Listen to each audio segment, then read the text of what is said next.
This is the funk bass your mom will appreciate. Getting slapped upside your head with only the best in banging funk. It's FunkFellasRadio.com. Are we getting funky? 1, 2, 3, 4, hit it! All right, everybody, this is DJ Medina. Thank you for tuning in to Funk Fellas Weekly here on Funk Fellas Radio. You know, I have a special artist on this phone right now, and a lot of people know that I've been trying to get her to be on the radio for a long time. It took me a while to find her, but I finally did, and you know what? I'm a very, very happy man that I get to share this interview with all of you today, and I have today JoJo, the original voice of the Mary Jane Girls, here on the phone with me right now. How you doing, JoJo? I'm doing great. How are you? You know, I'm fine now. I'm on cloud 9. Well, it's not. Well, I guess I am a little hard to find. I'm when I'm not singing, I'm kind of quiet. I'm very low key. You know, it's what people think. You know, a lot of times people think that, you know, when you're on all the time. I'm not on all the time.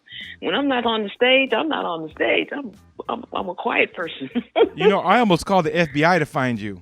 You know. Oh no. Yeah, well, it sometimes, you know what? I'll have to say, yeah, because it's that hard to find me. It really is. Yeah, you know, I didn't call the FBI. I called the second best person, and that was my good friend Taja. Thank you, Taja. I know you're listening, Taja, because... Hi, Taja. She's so sweet. Yes. She was so sweet about the whole thing, and she did contact me. It was so funny. She said, I've been looking all over. I'm like, put them on Facebook. I'm on Instagram. You know, I'm like... I thought that was enough, but, you know, sometimes you have to do all of the social media. I mean, YouTube. There's things on YouTube that I've seen, and I said, and she was saying, oh my God, I had so much trouble trying to find you. I'm so glad I found you. And I had several conversations with her, and she just has the sweetest soul, and I appreciate her. Oh yeah, definitely. I said, look, and I said, Taja, please, I'm trying to get a hold of JoJo. I mean, I saw, you know, years ago we worked with her on a project, LA Party Radio. I said, please. And she goes, okay. She's like, Louie, don't worry. I got this. And then 2 days later, she's like, I'm still trying. The third day, I was like, you know what? I told you. And she's like, great. So finally, I get this message from her saying, I found her. And I'm like, great, because I'm going to book her and I'm going to interview her as fast as I can get her into this thing. So, yes, thank you, Taja, for finding JoJo. You know, it was like finding Where's Waldo. You know what I mean? It was like... Exactly. Yeah, because I'm an introvert. You know, people think, you know, that when you're an entertainer, yes, I'm everywhere. I'm in all of the clubs and I'm outside. And no, I'm private.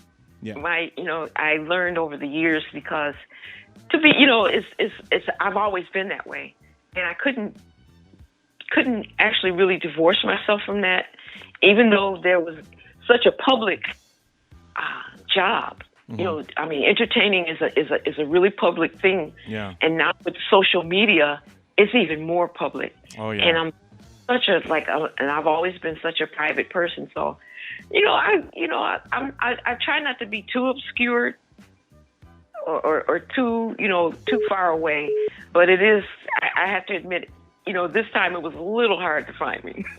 Yes, it was. You know, you're making me earn this one is what you're doing. You know, I'm earning it. I'm sorry. Yeah. I'm so sorry. No, not at all. I do apologize, though, because people don't know that about me. I'm like, I was the quiet one, even in my family. I'm from a family of 5, children.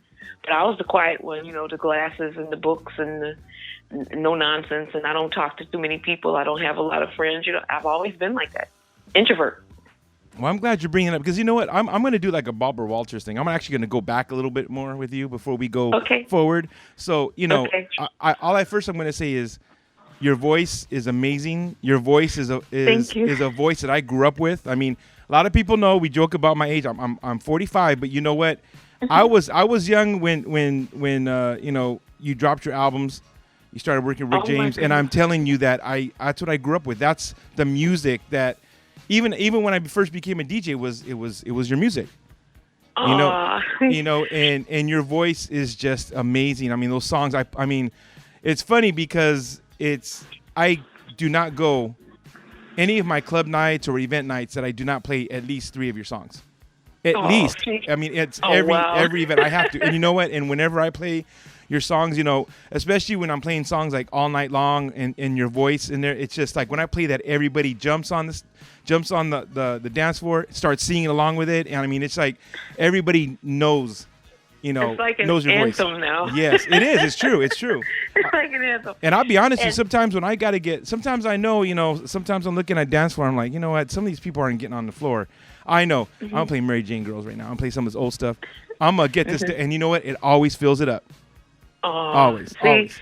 And I'm thankful. Thank you for that, because that's, the voice is a gift.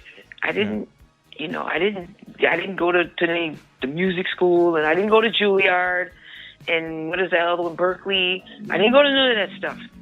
I listened to records. See, at the time when I was listening to music, you had to physically go to the store and get the single. Now you can download them, which is amazing. Yeah. But you had to physically go to the store and take your 59 cents and get your single. And those are the things that I practiced with. I mean, it wasn't even like I was practicing. Looking back, that's what it was. But at the time, it's just I found a record that I liked, and I would play it and play it and play it and play it until I learned it. Yeah. And then I would sing it because I loved it. Usually it was Aretha Franklin or Patti LaBelle or Gladys Knight or somebody like that. And then Chaka Khan, it was always those big voices that I was listening to, or they were challenging. It's like, let's see if you can sing that. And then we go back, to the really, really old school stuff, where the stuff that came out in the 60s. There was this vocalist, her name was Linda Jones. Mm-hmm. And it was a song called Hypnotized. Yes. So in my teens, like tweens, I was working on that. And it's like, yeah. And I'm in my neighborhood. If you couldn't sing that, get out of here. If you was a vocalist, we had little contests amongst each other. It's like, this is the song that you got to know how to sing right now. And my sister would be the one usually in it, and I'd be watching. I'd be the judge pretty much, because they didn't even know I could sing at that point. I would just listen to stuff and learn it, and they didn't know. Oh wow!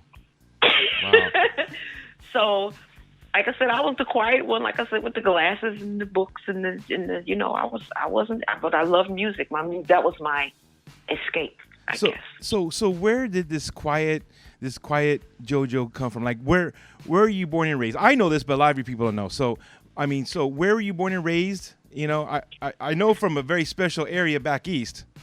Yeah, I was born and raised in a city called Buffalo, New York. Mm-hmm. It's like 500 miles outside of New York City. Mm-hmm. And it's not really that far from the Canadian border. Mm-hmm. Actually, it's 20 minutes from the Canadian border. So in 20 minutes, they have this bridge that you call a Peace Bridge, and you could be literally in another country. Oh, wow. So I grew up, Niagara Falls, all of those pictures and stuff that everybody sees this beautiful falls, 15 minutes away. Oh, wow. I didn't know it was that close. It's very close to where I was living in Buffalo. It's a city, I think, they don't have quite 1 million people yet, but I think they're getting close to 1 million people now. It's quiet. It's, mixed cultures, a lot of different cultures. And when I grew up with the Italian kids, the Puerto Rican kids, the German kids, the Polish kids, black kids, everybody in the neighborhood, everybody was represented in the neighborhood.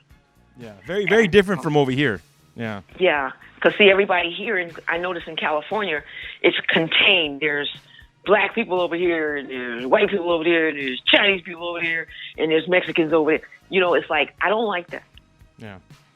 That was the only thing, that's one thing, that's my peeve about California. Yeah. Everybody, it's because I come from somewhere where everybody is all mixed in. Mm-hmm. Neighborhood's mixed. And, you just kind of deal with people. You kind of deal with everybody. So I went to school with everybody, pretty diverse language-wise. We had to learn Spanish and French in the 3rd grade because that was most of the people that were around were Spanish, and French was right across the border. Yes, you had to know, at least how to say hello. Yeah, yeah. It's rude not to be able to see somebody and not be able to speak to them. That was, my mother told me that was rude. So we, and in the grade school, I learned French and Spanish mostly. When I'm immersed in it, I can do it. But if I'm not, it's kind of hard. But I did learn a couple of languages and stuff. And like I said, it was a pretty cool place. Musically, they said it was a musical test area. So I heard a lot of music that was obscure. Really? A lot of times when somebody would be playing the A side, we'd be playing the B side too. We would play both sides. But if there was a single, it had an A and a B side. So they would play both sides. And it was, like I said, it was pretty musically diverse. I heard everything. I mean, the radio station played everything. And there was, because we didn't have a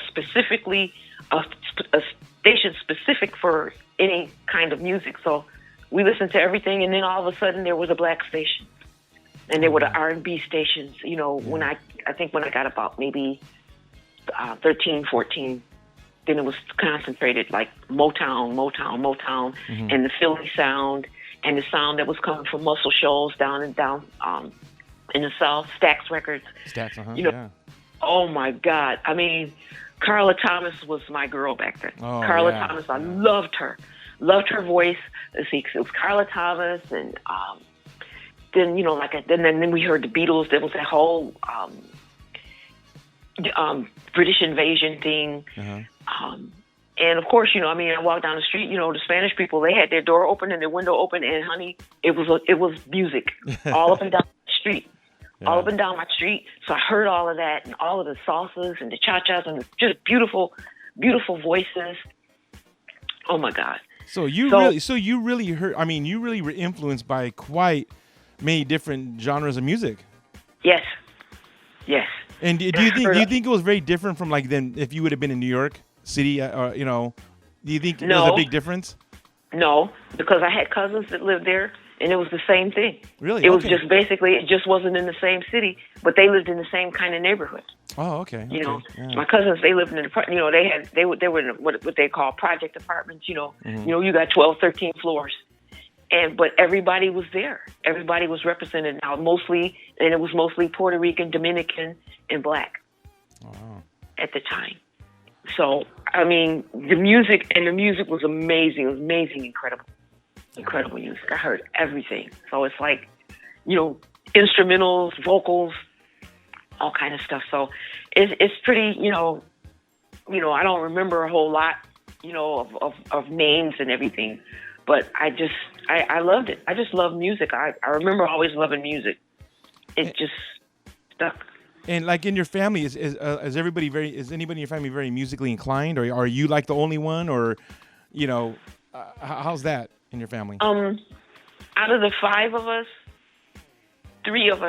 4 of us actually. Just one sister. She couldn't sing anything, but she could dance. She was a really good dancer. We all danced, and we all could sing. My mom used to sing, from what I understand. I didn't find out about that until I was 30. Oh wow! But nobody told me. One of her close friends passed away, and her friend told me. I went to her friend. They were sisters, and I went to the house for repast. After the funeral, and I was looking at her photo albums, and I'm looking at this picture. I'm like, gee, that looks like me. And because I look exactly like my mother, I said, this looks like me. But she had on all these furs and all this stuff. She's sitting on the bar stool, her leg was crossed, and she was smiling and had a martini. And I'm like, who is that? Because my mother didn't drink. Oh, wow. So and she told me, she said, that's your mother.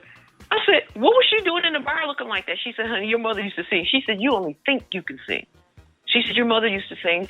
She was just as good as Ella Fitzgerald or all the rest of them, but she wanted to get married. Wow, really? Oh. Yeah, my mother got married and had 5 children and left it behind.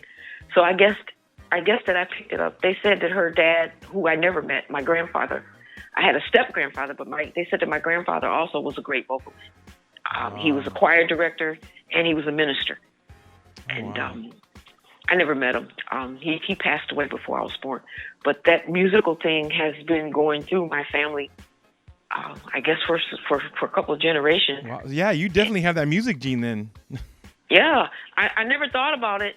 I never, we all sang at home, so, at least my sisters and stuff did. I would sing along with them every once in a while, but they were the ones that were the most visual. They were more of the star quality, I would call, type. They were the star quality type, And especially my younger sister. I have a younger sister who did too. But she went the same route as my mother. She quit singing. She had 7 kids. Oh, wow. Okay. She had 7. And 3 of them sing. 3 of the girls, 3 of the daughters, 3 of my nieces are vocalists. Oh, wow. They sing gospel mostly. But yeah, it's pretty much, kind of ingrained in the family. And, and when it's like that, there's nothing special at home. It's nothing special. Yeah. Until somebody else hears you. Yes. Yeah, in your household, it's the norm, but people next door are going like, man, these ladies can sing, Yeah. So that was always, they would always say that about my sisters, so I didn't think about it. I didn't say anything about it. And I think I must have been about 14, and they had I was in 13, I think it was. They had, the glee clubs and the things after school singing stuff. And I was just one of the voices. I never sang out, nobody, was singing next to people. And so they said, we need somebody to do a lead on Oh Holy Night. So 5 people pointed at me. And the music teacher was really shocked. She said, you can sing? I said, no. I said, I'm just singing along with them. And they said, no, let her sing it. And I had all my little friends pinching me and kicking me and pushing me. So they wanted, it was for a Christmas program, and they needed a lead for Oh Holy Night. Oh, wow. And I think I was 13. First time I did something like that. Did that kind of change you doing that after that? Yeah, because I was scared. I was deathly, that was the first time in front. The whole auditorium was full. It was the Christmas program. Your parents were invited if they could come, but most of our parents worked. So the auditorium was full with all the other classes and the whole thing. And you standing there, never singing before anybody except, the group that you sing with in the glee club and at home. And you got maybe about 1,300 people standing there watching you. Oh, wow. So that was the beginning. That was the beginning. That was the beginning.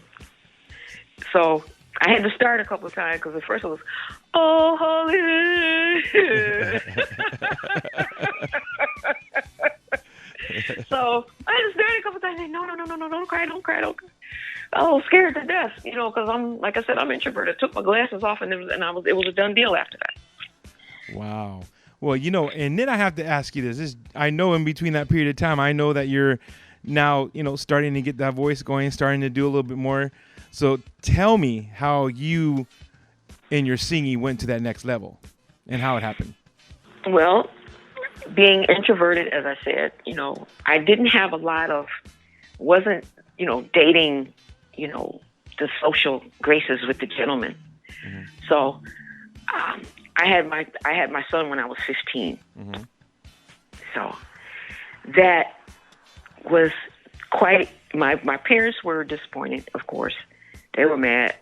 I was, like I said, I was doing pretty well in school. I was going to a school, where, I was, fashion design and construction, that whole thing. And they were like clocking me to go to New York to go to the fashion school and and the whole thing. And I got pregnant. Mm-hmm. And I didn't have any money. So the next year, he was born a week before my 16th birthday. Oh, wow. And I couldn't get in a club or nothing like that, and everybody knew I could sing. So I had a friend who was 18. Mm-hmm. He's 18 years old. She was going to her 18th birthday.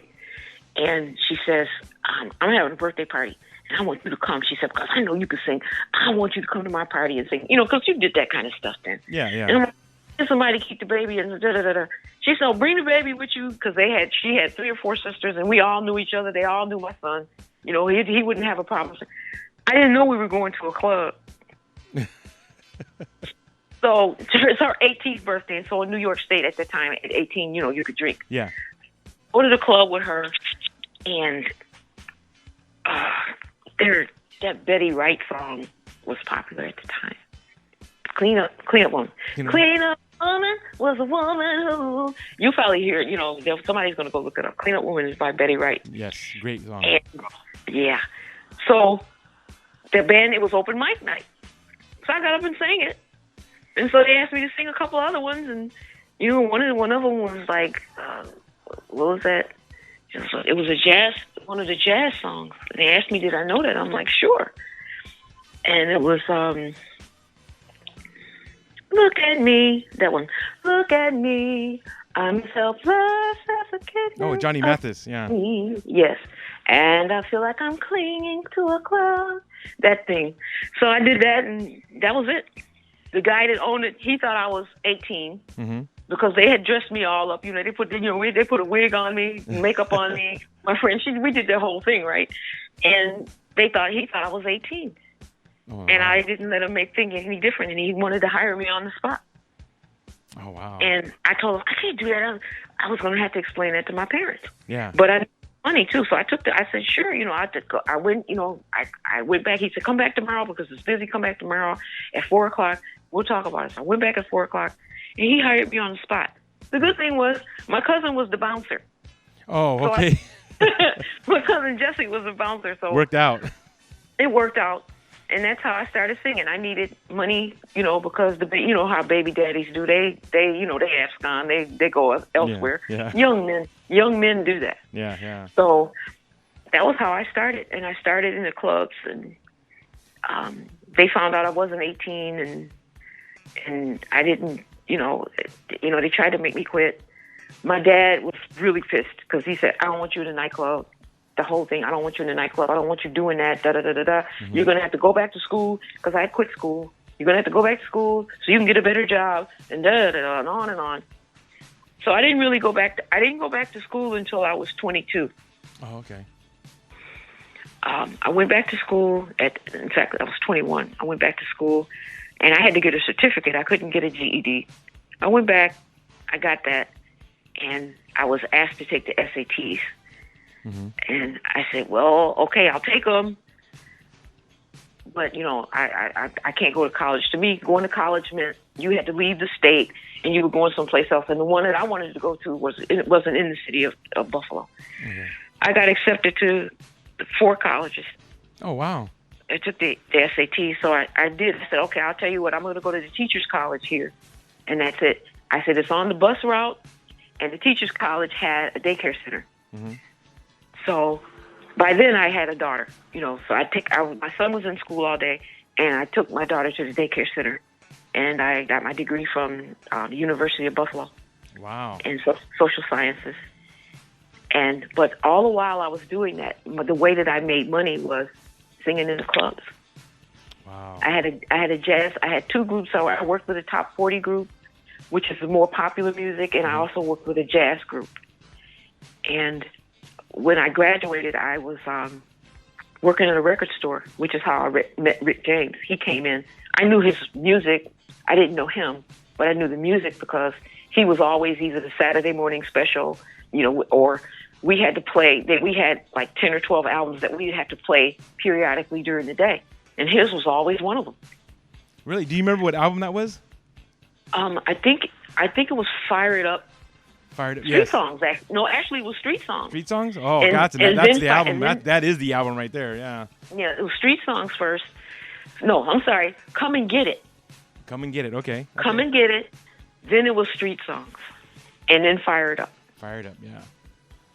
So Fire It Up was the new album, but the tour was called the Street Songs Tour. When they came in the store.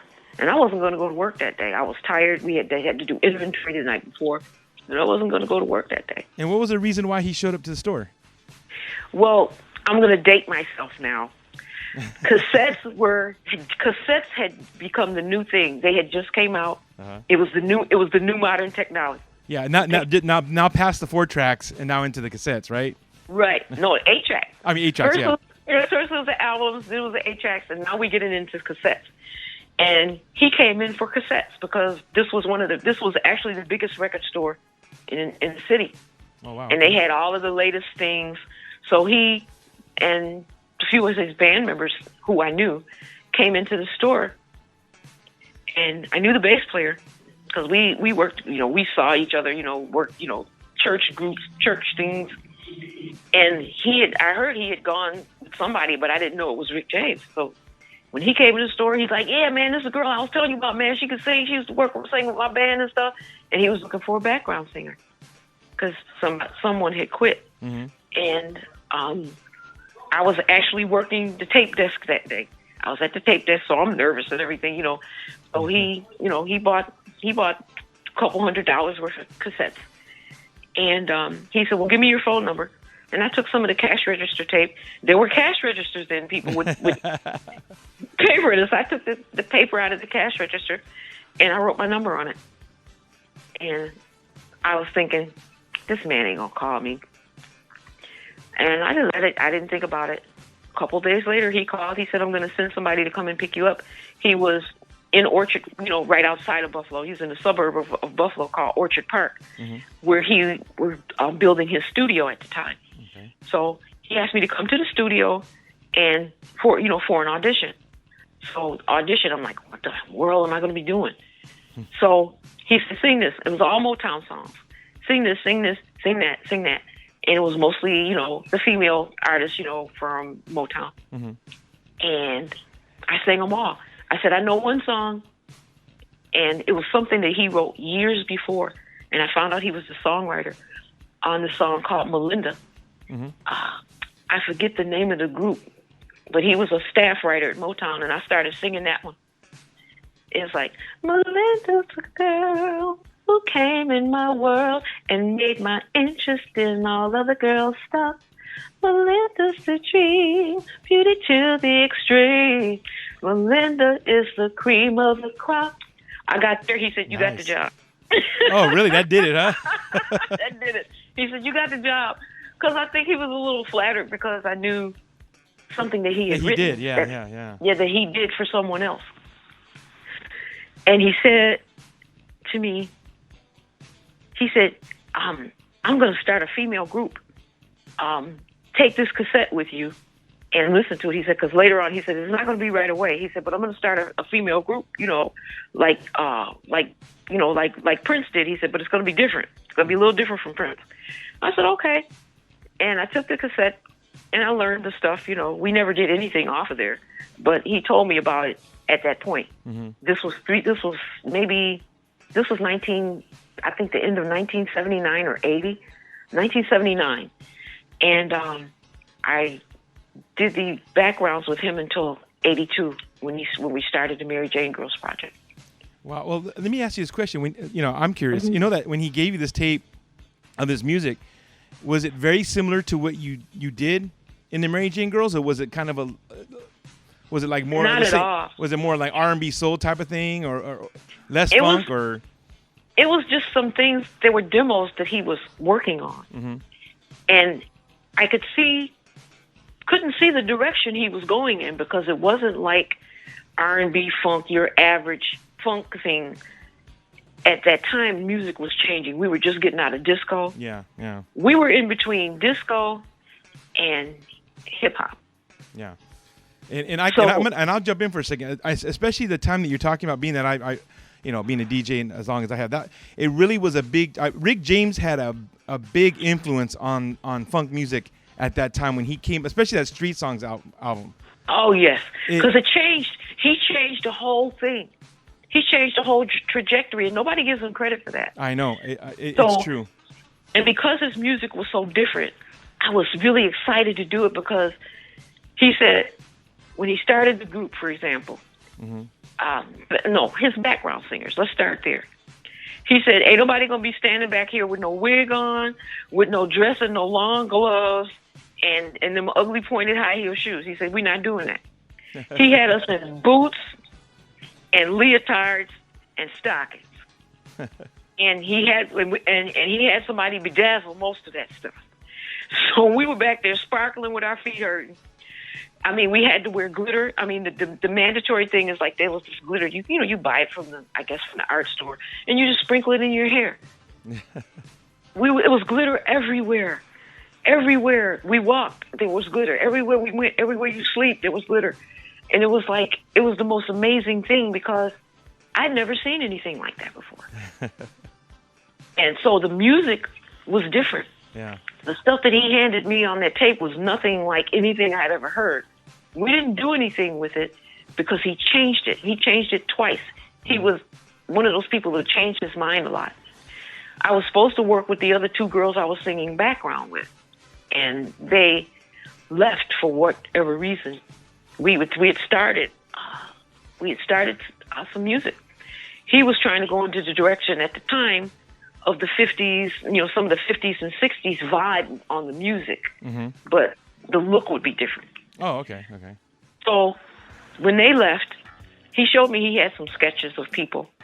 He had the sketches of your Valley girl with the curly hair. You had sketches of the biker girl, with the spiky hair, spiky blonde hair. You had your diva, your what I would call right now ghetto fabulous girl. And there was this girl with braids and beads. And he said, "That's going to be you." And I'm like, okay. Wow. So he was totally working on this whole concept, like big time, wasn't he? He had worked on that concept. I saw the concept after the other two girls left, and he had already had it. He always had those sketches, but he didn't show them to me until after he showed them to me the second time after they left. Okay. And he said, "This is what I want." He said, "That wasn't what I wanted anyway." He said, and they couldn't handle it. So it was me, and he got pissed. He said, "I'm thinking." After they left, he was upset. He said, "This is the concept I have for the group. Now I don't have a group. What we're going to do is we're going to do a solo project on you." Wow. I said, "Okay." Now, before that, I had done a demo because him and Tina Marie had done, the Fire and Desire. Yeah. And people were looking for the second duet with them. The second duet was called Happy. I did the demo for that with him, and Tina did. I think him and Tina had backstory. Him and Tina had fell out, whatever, for whatever. Yeah. I guess creatively, and they had fell out. He said, "I know what I'm gonna do. I'm gonna fix her. I'm gonna have somebody else to sing it, and then she'll bring her ass back here." Excuse my French. So yeah, that's what happened. So I did the demo for that. Happy, it was nice. It did some moderate things, but in the interim, what he was saying, he said, I'm gonna do a solo project on you." The first song we did was Musical Love. The second one was Boys. Third one was Candyman, and we did a song called Prove It. It's on the first album. Yes. So these were all solo songs at first. Yes, and we were working on all night long. Oh, and wow. on the inside, they were just kind of skeleton, not anything really. Just some background vocals here and there, and a couple of dummy leads that he didn't want. He said, especially for All Night Long, he said, "Don't get locked on these lyrics because I'm going to change the lyrics." So I was working on that. So I had about 7 songs. And he took those songs to the record company. I didn't know it. He took them to the record company, and they thought it was a group. Oh, wow. And he didn't tell them any different. And he sold the demos that I did as a group. And at the time, they gave him $1 million for production. Oh, wow, really? Because they believed in it that much. He took the group, and he took the sketches, and he took the songs, and he came back and he told me about it after that. And this is why I have to interject for a second. This is why I call you the original voice of the Mary Jane Girls, because you were doing this before Mary Jane Girls' name existed, correct?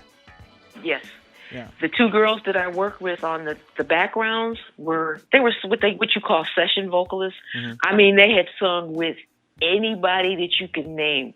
I was shaking in my boots just to sing with them. Oh, wow. The Water Sisters. They were on everybody's, and to have to work with them on this project. That's when I knew how big this was going to be. You knew it was going to be huge, yeah. I knew it was going to be huge when he called them. I knew it. So I'm trying to sing with them. They're like, "Oh, don't worry. I mean, I was nervous singing with them because I had heard about them. They were the best of the best of the best. If they weren't on the road, they were in the studio. They sang with everyone. Wow. So I did everything with them. All the albums that were ever done by the Mary Jane Girls. The backgrounds were me and the Water Sisters. Okay, so I know some of this. So I'm gonna, for a second, I'm gonna play like I don't know, but Okay. So here you are, and they sell, and you're sold as basically as a group, but you're really a solo artist. Mm-hmm. So at one point in time, did the record label realize that it was only you? They didn't right away, because what he did, he said that, oh yeah, this is my group, da da da da da. They wanted him to produce pictures. We want to see pictures of the other girls. We got the sketches, because they knew what I looked like. Well, you know what I realized? He's living up to his name, Slick Rick, on this one, right? Oh yeah. So Cheri was first. Okay. So he had people, he had a photographer take pictures, and this other girl named Tegan, who I don't know what happened to Tegan either. Tegan just one day wasn't there, but she was working on the inside, when she came in with me. Me and her worked on, and Cheri worked on the inside. But he had pictures taken of me, Tegan, and Cheri, and they took the Polaroids to the record company so that they were comfortable enough, because they wanted to see some bodies. Yeah. So Tegan left, and a couple of weeks later, came Maxi and Candi. But we had pretty much almost finished the album. We were already working on All Night Long. We had finished everything on that album except for All Night Long. Oh wow! Everything was finished All Night Long.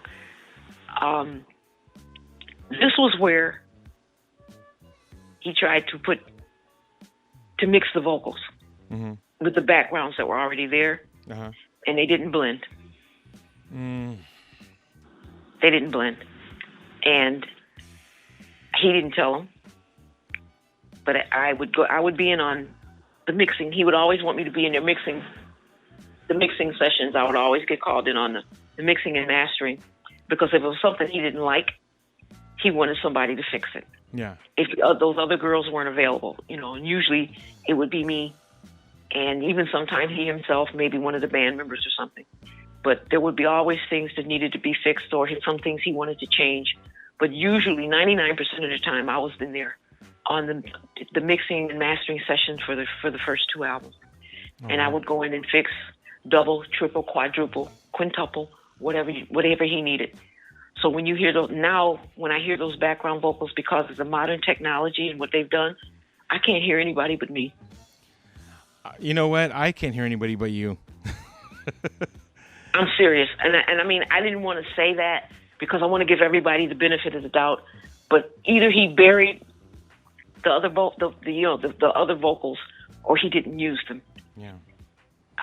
Or they pulled them way back. Like I said, they buried them, and I would go on top and I would do each note over again. A lot of times I would do each note all over again to blend with the session vocalist, to make it, sweeten it, fatten it, make it full. Yeah. To make the vocals fuller. I did do that, and for a long time I didn't say anything. I just didn't say anything about it. Yeah. And because of you can't put women. There are some women you can. I don't think you can put women together and get them to do anything, really. I didn't say that. Ladies and gentlemen, I did not say that. She said that. And please, ladies, please, I'm going to explain myself. When we're talking about what we're talking about right now, and some women are very insecure, when you're talking about putting insecure females with a secure female. Oh, yeah. Because I was secure. I mean, I had already, by the time I got there, I had children, I had paid rent, I had to buy school clothes, I had to buy Christmas, I had to do the whole thing. And you had the voice. And I had the voice, and to come in to deal with people who didn't have any children, who were just, I'm just cute enough to get high. No. Yeah. And to be honest, and I'm saying this, really was for show. I'm going to say this. I'm going to be very honest. Okay, they were only for show. Yes, because it looked, and the video looked good. I mean, like when the videos came out and stuff, I look and it's like, I know who's singing the stuff. I know who's singing. I know who's not singing. But I know that when you put it together on stage, it looks good. Mm-hmm. The visual was very important to him. Yeah. This was a visual because his show was the same thing. there was a voice, but there was a huge visual with the Stone City Band. Yes. I mean, they had lime green, what do they call it? Spandex and braids and glitter and muscles. And I mean, they were sexy. I'm sorry. Stone City Band was sexy. Yeah. Oh, yeah. There's no doubt that they at the time flashy and made a statement. Very flashy. And made a statement. So when it came to us, I mean, to his visual or his idea for the group, it was the same thing. But everybody had a different personality, and you had to really work that. Yeah. So it was visual, and in the videos, it really came across great. It came across well. So it was not only a sound; it was a big visual, which was really important. Yeah. So eye candy. It was, and that's and me and you both know there's a lot of people who, who did. For example, Prince didn't do anything much different with Vanity 6. Well, that was the other controversy. I heard about it. I'm going to say that this is hearsay because in the court of law it's not admissible. Oh. But it is hearsay. What I'm getting ready to tell you. Okay. When I got there, I had heard that he worked with Prince previously when I started working backgrounds. Uh-huh. And they did kick ideas around. And what Rick had told me himself was that he was angry at Prince because he had an idea for a female group and he told Prince about it and Prince ran away with it. And that's what Vanity 6 is. And that's why there's always bad blood between them, right? Yes. After that was the bad blood. He said, yeah, I told him I was going to put I'm putting my in lingerie and so on, such and such.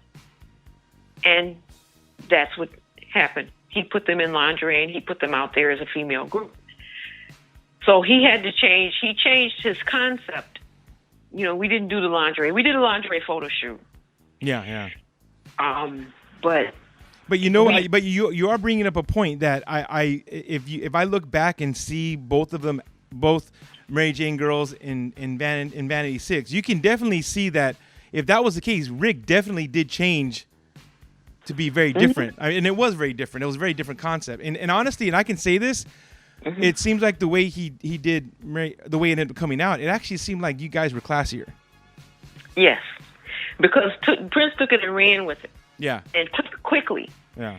And those girls, I had a lot of problems when we came out being interviewed because we would always be compared to Vanity 6 because I think that whole thing was out there in the industry about the anger and that rumor that it was Rick's idea and Prince took it, that whole thing. So I don't care what country I was in, it was mentioned. Because it's right in the same years. It's right there smack dab at the same time, pretty much. Yes, it was pretty much at the same time, maybe a year, 2 later. And see, when you do something, as far as when you're marketing, this is now the marketing concept is that you can't plagiarize or copy someone's idea. Mm-hmm. Now, you can have the same idea, but it better be 15% different. If it's not, you get sued. And he was angry because he had to change his whole idea. At the time, when he told me about it, he was still mad. Now, the background singers, we wore lingerie on stage because he would get pissed. Put this on him. Yeah.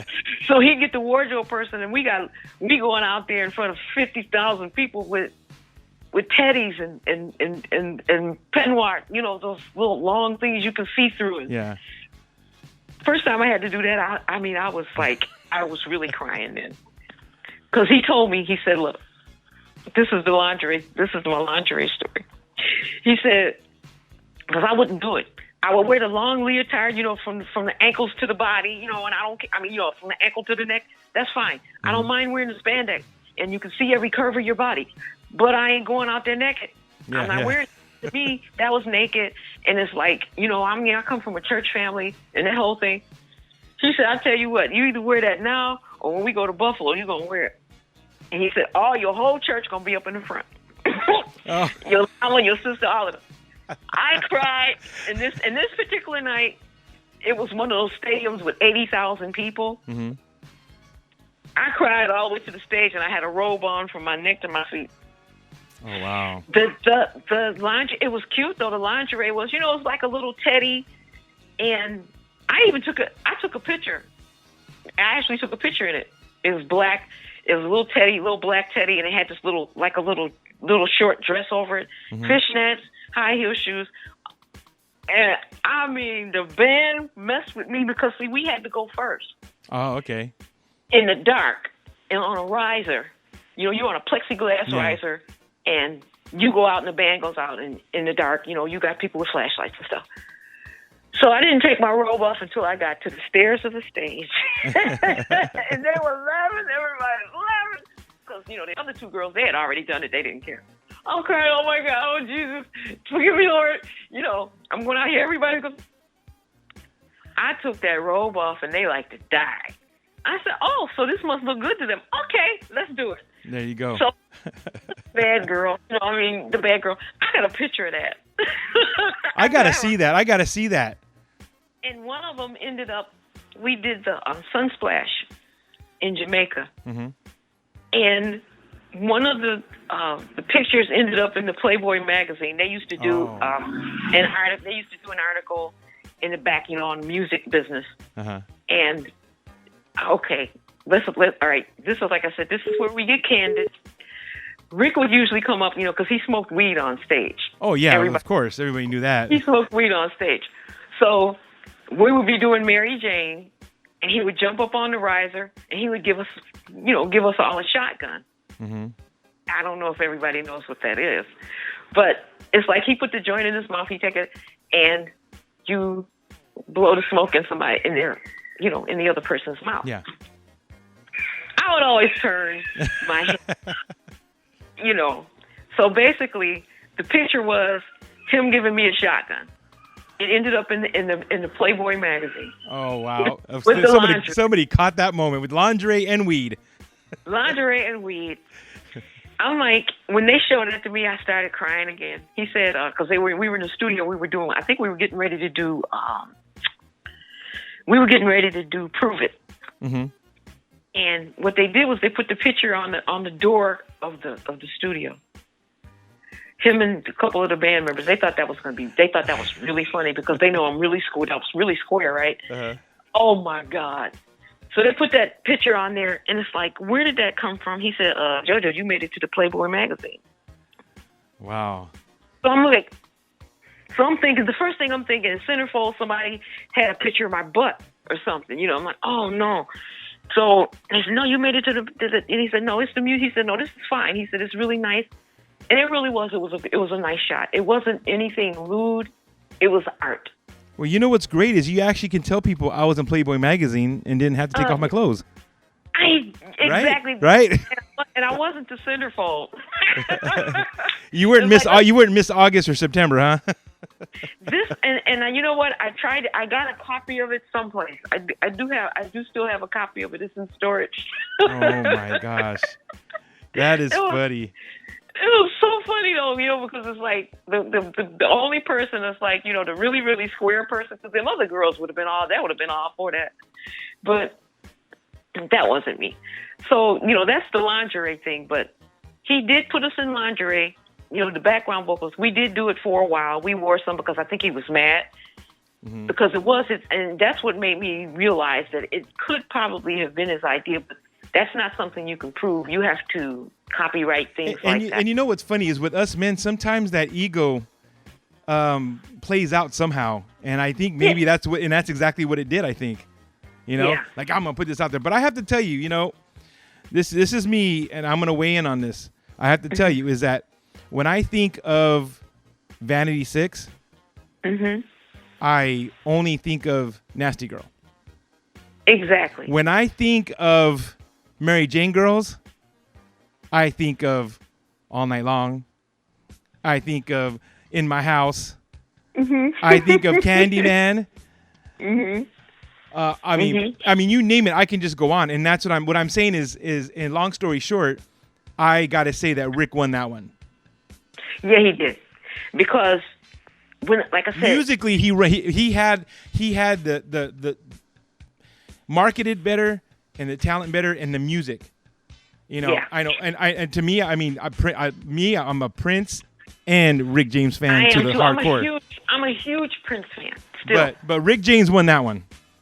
Yeah, he did. Because when I had to do the earlier interviews and people were comparing us, Mary Jane versus Vanity Six, that went on mostly over in Europe. Yeah. And they did the comparison, and they would ask, when they would ask, well, how do you girls compare to Vanity Six? That's a dumb question, first and foremost. I'm thinking in my head. But the publicist said, you smile and you say, well, the only comparison is that we're both female groups. And we were both produced by a producer of a major artist. Yeah. We were both produced by a major artist. And we're female. Mm-hmm. And I would leave it at that.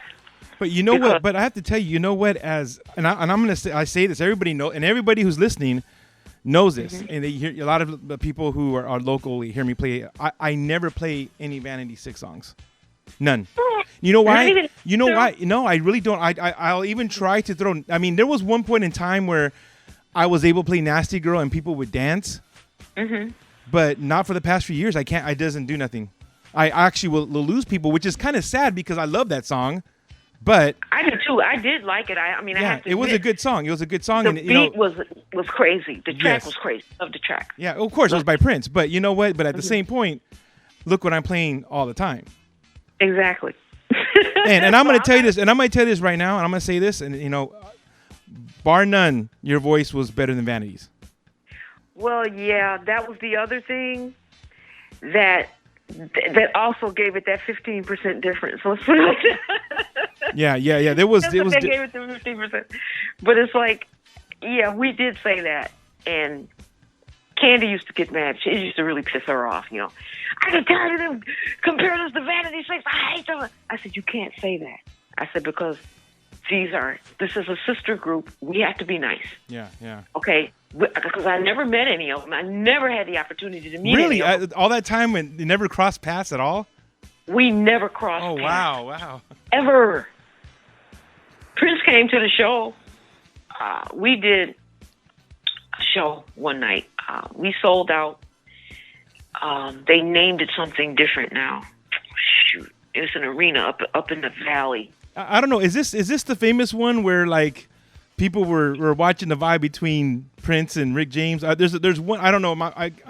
I don't know where it was at, but I remember a lot of people I've seen online, and I've seen pictures where it's like it was just they had a little issue backstage. I don't know if is that the same. I don't venue? know. I'm not sure if he came backstage. I don't remember him coming backstage, but I remember the front of the venue was empty when we were performing because we had just started and we were opening. We opened for Rick at the time, mm-hmm. and the rumor was that Prince bought out the first section up in the front. Really? That's why nobody was sitting there. Oh. That's the rumor. And when we were performing, when he came in, he had this big security guard. I mean, he must have been about 7 feet tall and 3 feet wide. And Prince came in on his back in the middle of our show. So of course everybody saw him. Yeah, of course. So I guess that was his, and he sat right up in the front there where there was no one sitting. Wow. He sat right in the front. It's crazy because I could picture Prince doing that. He did. He was riding piggyback on this guy's back. Yeah. On his shoulders even, I'm saying, because Prince wasn't a large man. Yeah. So this guy was huge. This security guy was huge. And I remember performing thinking, okay, keep performing. Don't be distracted because that's what it was supposed to do. I guess it was supposed to distract me or something. And I said, okay, I'm going to do it even better now. Shoot, because Prince out there, I like Prince.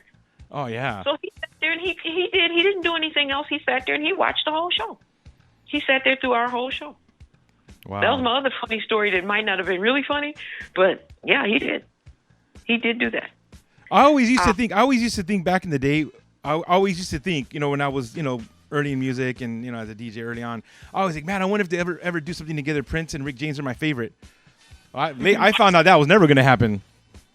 No.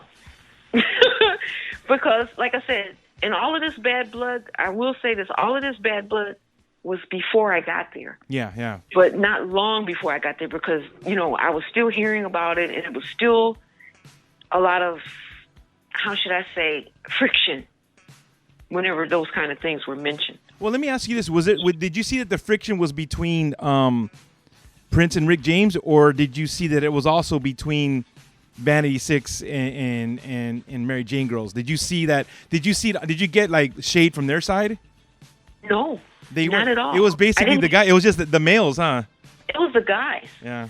And I didn't see it, but I did. You couldn't mention Prince's name in Rick's presence. Let's put it like that. Don't think about. Don't even do it. But he told me when he told me about it, he was still very angry when he told me about that particular incident. Wow. And I didn't think a whole lot about it until I started getting interviews, and it was like they were always comparing us at the time. We were brand new, and because I guess maybe that controversy must have been a little bit of a buzz or something like that. The interviewers, like I said, everywhere, like I said, especially in Europe, they all asked about, so what is the controversy between Vanity Six and Mary Jane Girls, or how do you compare to Vanity? That was the usual question. How do you guys compare to Vanity Six?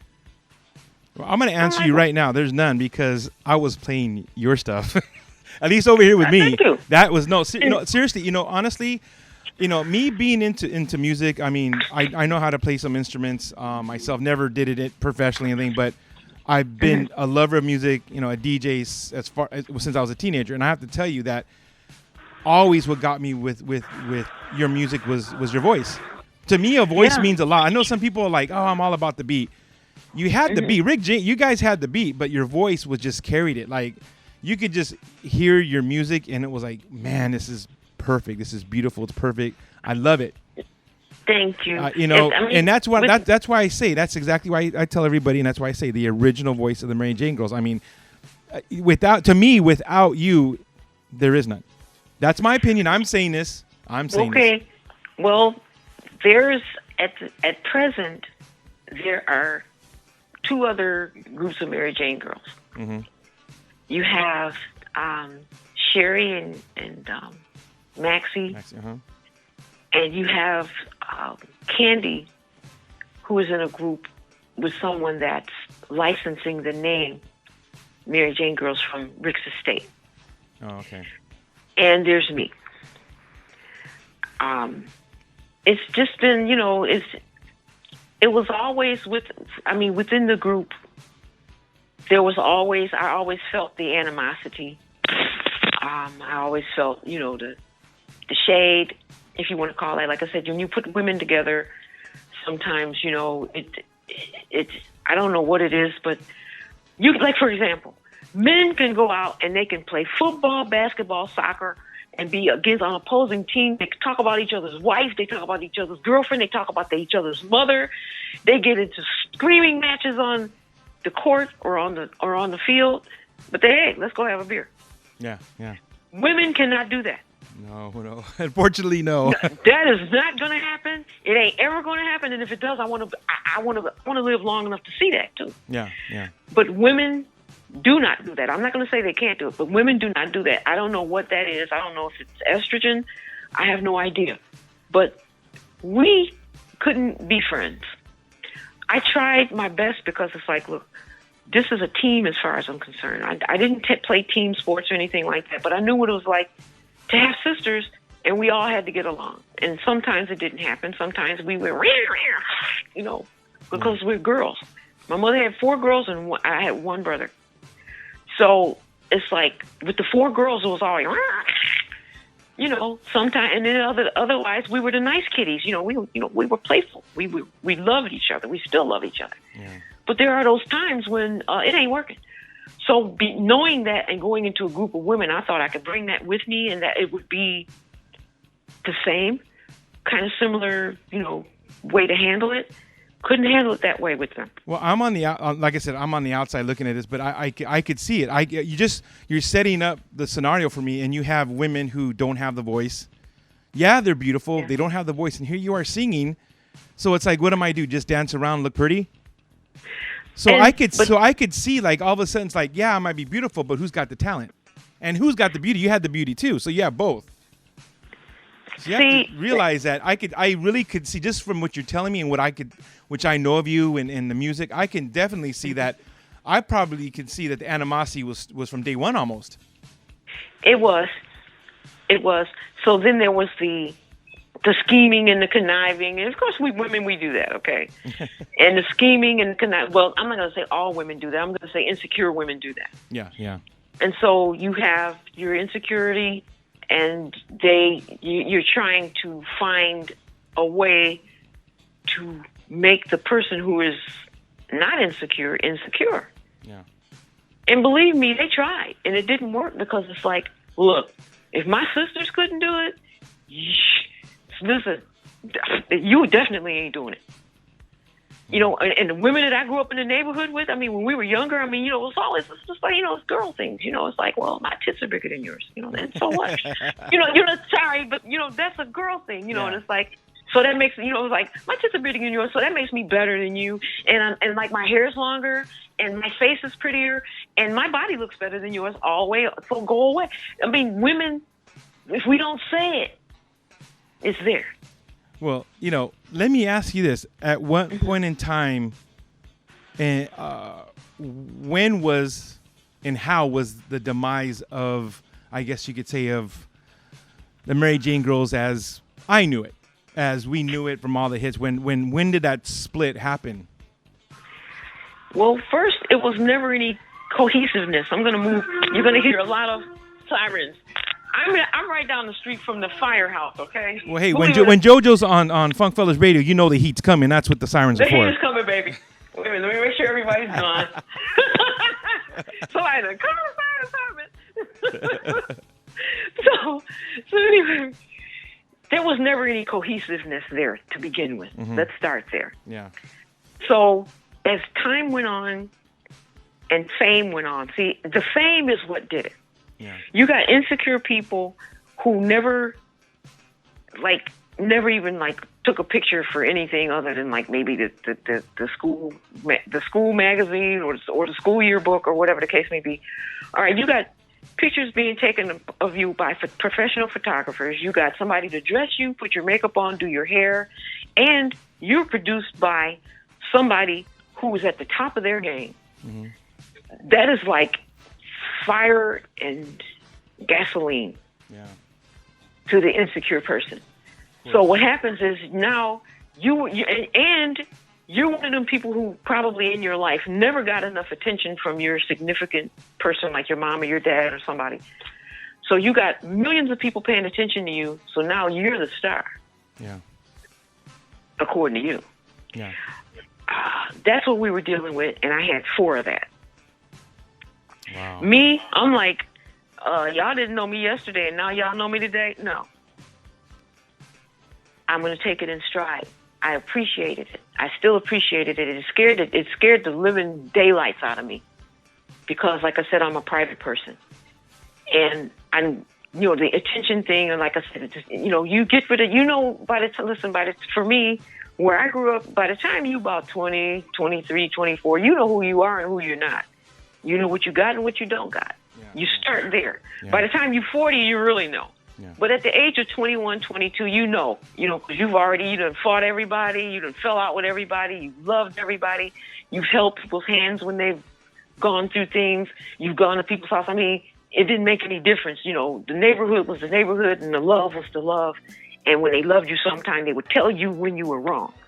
Yeah. You tell you and call you out on your BS. So I grew up in that. So by the time I got there was no insecurity. It's like, look, you know who you are, you know who you're not, you know what you got and what you don't.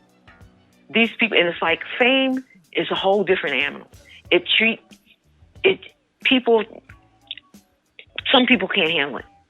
These people weren't handling it. I'm not going to say I handled it well either, but I didn't let it go to my head. Yeah. You can't. You can't, you know, because somebody will write something good about you one day, and then the next day it's trash. And so which emotion are you going to go with? Yeah. So it's like you just don't react. It's like this is an opinion, and people are entitled. Now, when you're in the public life and you're in a public forum, like you're out there singing or you're in a group, you're subject to opinions, and you have to. And some people are very, very, very harsh, so you have to be ready for that. And it's like, okay, this may be harsh, and there may be some truth to it, but it's still only an opinion. Yeah. These people thought that they were the best thing since sliced bread. It's like, okay, so they might not have got along all the time with each other, but the main thing was, let's get rid of her. Oh, wow. And then individually they would have gotten rid of each other. You know, you could see it coming. Yeah. I've seen this picture before. I've seen this movie, and money. It's a perfect recipe for destruction, right? Just yeah. Yes. Yeah. And, you know, you have the relationships that are going on between, you know, or the ones that they wanted to have with Rick. And, you know, him being a man, of course he's going to play with him, I guess. I didn't see anything, but I'm just going on just Your personal, gut, what you saw. just your gut or common sense. He's a man. And if somebody's and if there's a beautiful woman, he had a lot of women. He took his pick of women. He had his pick of women. Of course. And of course, I'm thinking these women probably somewhere in their head they were thinking, well, I'm gonna, you know, da da da. I'm like, I don't want to see that. I don't want to think it. I don't even want to know what's going on. I don't care. And the divisiveness was already there. And then you got other people coming around that are also jealous, and they're feeding fuel to an already existing fire. Wow. So, like I said, there wasn't any cohesiveness. We were just entities there. We were not a group. I cannot say that we were ever a group. We were in the same place doing the job, but as far as spiritually and mentally and having that cohesiveness, it was never there. So around around when we got ready to do the third album, it was pretty much over. Oh, really? It was pretty much over. I was done. I wasn't being paid properly. I'd signed a contract for, you know, you have a contract and you're supposed to get a certain amount of money according to the contract. Well, I wasn't even getting that. There were times when, you'd have to wait 2 or 3 weeks, and I'm like, hey, I got kids here. Yeah, of course. Too. I'm paying rent long distance and paying my mother, and my mother was keeping the kids, and I'm like, nothing worse than putting into work and not getting your money. Exactly. Yeah. And putting in that kind of work where you're gone for 2 or 3 weeks, and you're there, and you're with people who don't like you. You're with people who want to get rid of you, not because you did anything wrong, but because you did something right, which was for me quite maddening. It's like I could see it if I'd done something wrong, and then I could understand you not liking me or you wanting to not be bothered or whatever. But because I did my job, and frankly yours too, no. So it was, like I said, there was a lot of internal, as far as the organization, a lot of internal people were saying and doing different things, behind the scenes, or just by coming right out and saying it. Wow. They were trying to destroy it. And they knew they could because of the kind of personalities that they were dealing with. And add that to not being paid. And Rick, at that time, I didn't see him do anything, but the drug use had escalated. I could tell from the personality changes. Yeah, of course.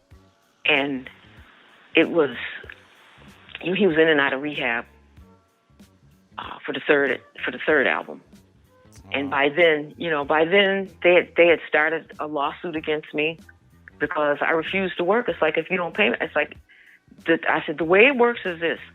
I come to work, I do the work, and you pay me. Not I come to work and do the work, and you don't pay me. And I wasn't getting paid. So I stopped coming to work. And then I get this barrage of letters, from the attorneys. We're going to sue you. We're going to remedy this, and we're going to remedy that. Oh, excuse me.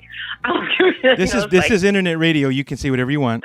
Oh, well, I'm a lady. I'm gonna try to be nice because I don't know. There may be kids listening in this, but I said, I'll expletive you, and I couldn't.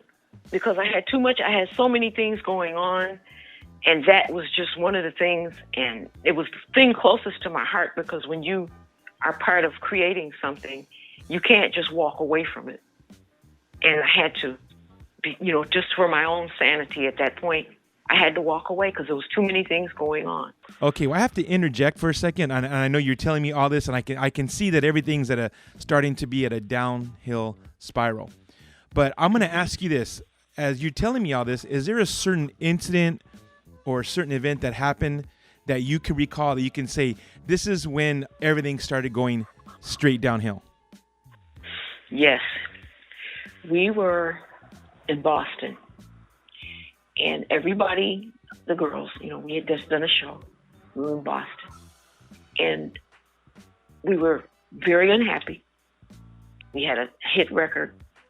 Everybody didn't really have what the kind of money that they were expecting or what the contract said that we were supposed to have.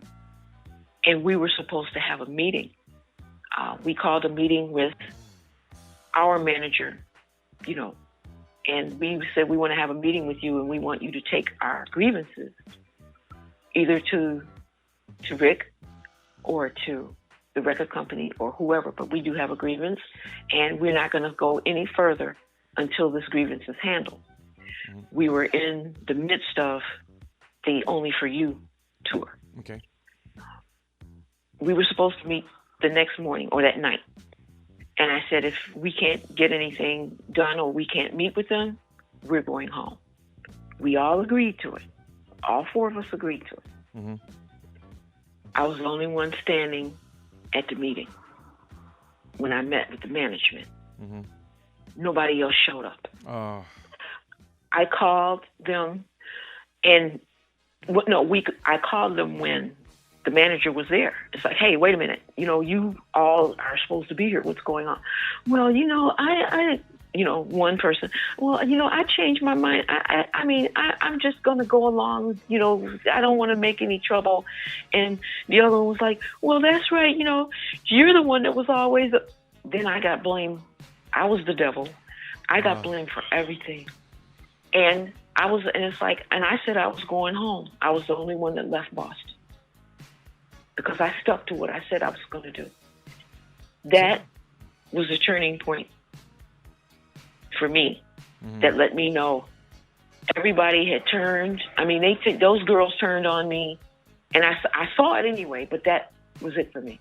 So you got demonized. You basically got demonized that day. Yes. Yeah. So I was the one that was causing all the problems. I was trying to be a diva.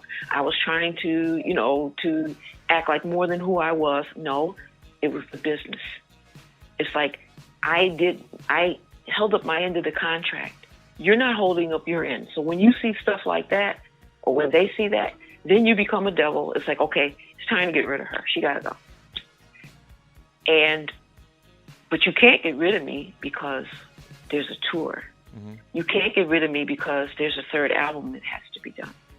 You can't get rid of me because, and they definitely talked about it. It was the discussion, amongst the record company and the production company, that they would have to get someone else. And I have to interject for a second. During this whole time, what was Rick James? What was his role in this, or his knowledge of, or his participation in any of this? He didn't participate per se. At the time, he was angry. He was very upset with me because they were telling him he was getting one side of the story, and he got I'll put it like this. You know how they say they poisoned the well? They poisoned the well before I got there. Oh, okay. So with him. So he was angry at me. He was disappointed. I never thought you would do anything like this. I never thought you. It's like, I haven't done anything. And when I tried to explain to him my point of view, it fell on deaf ears. He didn't want to hear it. Yeah. I was the bad person. So this went on until, and they made, like I said, the isolation and the whole thing. And then we had to do it came up that we had to do live television. Mm-hmm. This was the other nail in the coffin. Oh. We had to do live TV. Okay. David Letterman was the new show at the time. Uh-huh. They wanted us, because we'd already done all of the dance shows where we could lip sync. But on these shows, you had to sing live. Yeah. David Letterman, Johnny Carson at the time wanted us to do that. We had to do those shows. Mm-hmm. I had to meet with Rick about that. He called me into his hotel. I was staying out here, and he called me to his hotel. He said, look, you got to do David Letterman and Johnny Carson. I'm like, yes. And he said, well, you're going to have to teach them how to sing. I said, in 2 days. I said, we've already been to a voice coach. You got his take on this. You're going to have to teach these people how to sing. I said, I can't teach them how to sing. So by then, and I'll just say, I was boiling mad. And me and him had never had a screaming match. There was a screaming match that day. Oh, wow. I told him, I said, if you had wanted someone that could sing, you should have picked someone else who could sing. I cannot teach these people anything, and I don't even want to. Well, you're going to do... I said, I'm not going to do anything. You got to do these... I don't have to do nothing. Well, then you get... And I started pursing like I had been doing it my whole life. And it was really good in that conference. I was really good at it at that point. I just was so mad. So I left, and I slammed the door. And I was just staying in the hotel at the time because I had given up my apartment. Mm-hmm. By the time I got to the hotel manager told me, we're only going to pay until 3 o'clock, and then you have to leave. It was 2:45. Oh, my gosh. I packed up my stuff. I called a friend of mine because I knew I couldn't go call the other girls or anybody else. Yeah, of course. Couldn't call the secretaries, couldn't call anybody. And so I called my friend, and I stayed at her place until I could just kind of gather myself together. I took my suitcases because I was back and forth, and I had an apartment back in New York. I had one. I had given up the one here because I was supposed to come out here to do the television shows. So I got hit with that, and it's like, okay. So I talked to my friend and her manager. And I said, I'm going home. I wrote him, and I tried to, what I tried to do, at the time, you could write a check and get a plane ticket. I couldn't do it that day. So I called him and told him, I said, look, I called her, and I said, I'm going to write him a check. I said, I just need a one-way ticket back to Buffalo. And I, had to sign paperwork and all of this other stuff. The check was good. You cash the check. There's money there. And he gave me cash to pay for my plane ticket. I went back home. And at the time, there were answering machines. I don't know if anybody's ever seen one of them that I'm listening. There were answering machines. By the time I got home, my answering machine was full, and I let it stay there. I turned off my phone. I didn't call anybody. I didn't call my mom because she had my kids. I sat in that apartment, and I cried for 3 days. And everybody was looking for me. The phone kept ringing, so I turned it off. People were knocking on the door. Because nobody knew where I was. I didn't tell anybody where I was going. I didn't tell anybody anything. What they had thought I was going to do, I was going to call one of the other girls crying on their shoulder, call the secretary, or calling the people that, that should have been my support system. And there was nobody. I have 2 words for this, for, telling me this story. No pun intended, but talk about cold-blooded. That was definitely. I'm telling you, that no pun intended, but cold-blooded. Cold-blooded. Yeah. Cold. I sat there for 3 days before I called my mom. Wow. And that was it for me. That was my turning point. So that was your turning point. And after that, how was your dealing with the rest of the members of the group?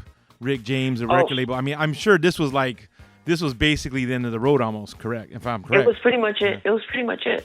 They threatened me. Like I said, I got letters, telegrams threatening me. We're going to sue you because we have to remedy this situation. We're going to have to find a replacement for you. Da da da da da da da da. And at that time, that affected me greatly. Little did I know, it's like, oh, this is just a tactic to break you down so that you'll never want to do this again. What I did, I went and got a job. I didn't want to hear about it. So I got a job working in it was actually right down the street from where I was living. I could walk to work. And I got a job. It was called, you just typing in information and giving it, order entry. Basically was what it was. It was an order entry job. And I took that. And then after I took that one, I left there after a few months. I still wasn't talking to anybody. And before I got left, though, I got a call from the record company. Mm-hmm. And they said, look, we heard about what happened, and we would like to offer you to sign directly, or because I guess maybe the production company contract was up for signing. Mm-hmm. I was still so angry that I hung up on him. I was crying. I hung up. I didn't even talk to him. I didn't even want to hear anything more. Yeah. You already had a bad taste in your mouth. You already had a bad experiences all the way around. They were threatening and threatening and threatening, and they kept threatening and sending telegrams and telling me I had to do deposition after deposition after deposition. And, because it was legal. And I did all of their depositions. I did everything that they asked me to do, but I still was not going to do that. I'm not singing for you. I'll sing, but you won't hear it. I said, I don't care if I don't do it, but sing in my shower. You ain't going to hear it. Well, let me ask you this. So here you are at this point. Like you said, you end up getting a job close to your house and everything. What happened at that point? What happened to now? Here you are separated from the group. What's going on with the remaining of the members of Mary Jane Girls? I don't know. We didn't talk. And it was anything? Were they performing? Were they still going on, or was it kind of a standstill because they didn't sing? It was a standstill. Mm-hmm. Nobody was doing anything. They were out here lying, saying that they did stuff. Oh, I did lead. I sang the lead. And then people put them in the studio and go, no. So this is what I heard. So then it came time for the third album. And in between that was that the soundtrack. I came back out here and did that soundtrack song for The Fine Mess. Mm-hmm. That Howie Mandel thing. It was just a comedy movie. Yeah. And I did that. I came back. I went to work.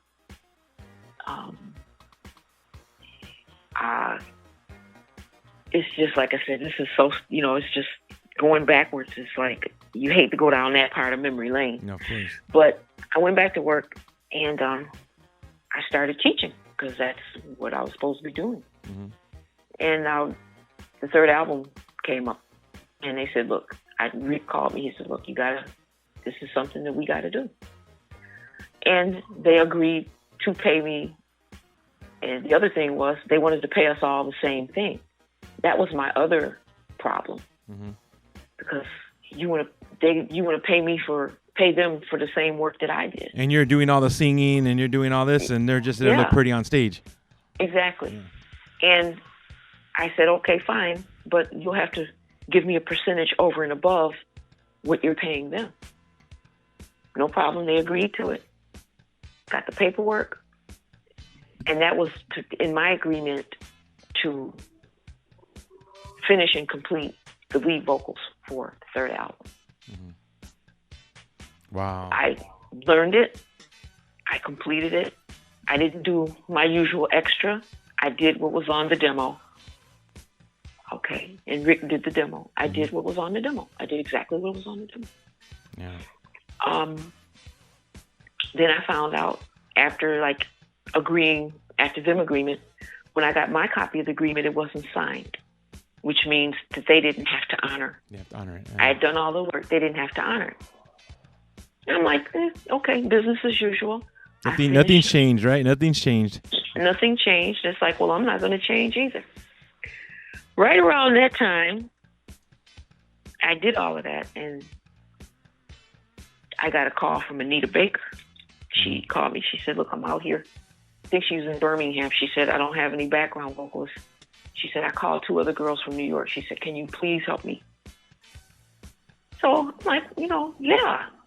You're not going to say no. How can you say no to Anita Baker? I'm like, who does that? I mean, what idiot would do that, right? Right. Meantime, legally, I'm still under contract because I'm under contract, and it doesn't matter that I'm not singing and I'm not doing anything with you. It means I'm still under contract, and my contract had not expired. Mm-hmm. This was 1986. My contract didn't expire until 1992. Wow, you kidding me? That's right. So that meant I couldn't do anything. Being the rebel, bitch that I am, that they don't know. It's like, yeah, I might have been a little quiet and stuff, but things is wrong. Yeah. I was making a teacher. I was teaching. I was loving every moment of it. But this money wasn't good. I wasn't happy. I was starting to gain weight, because you just do.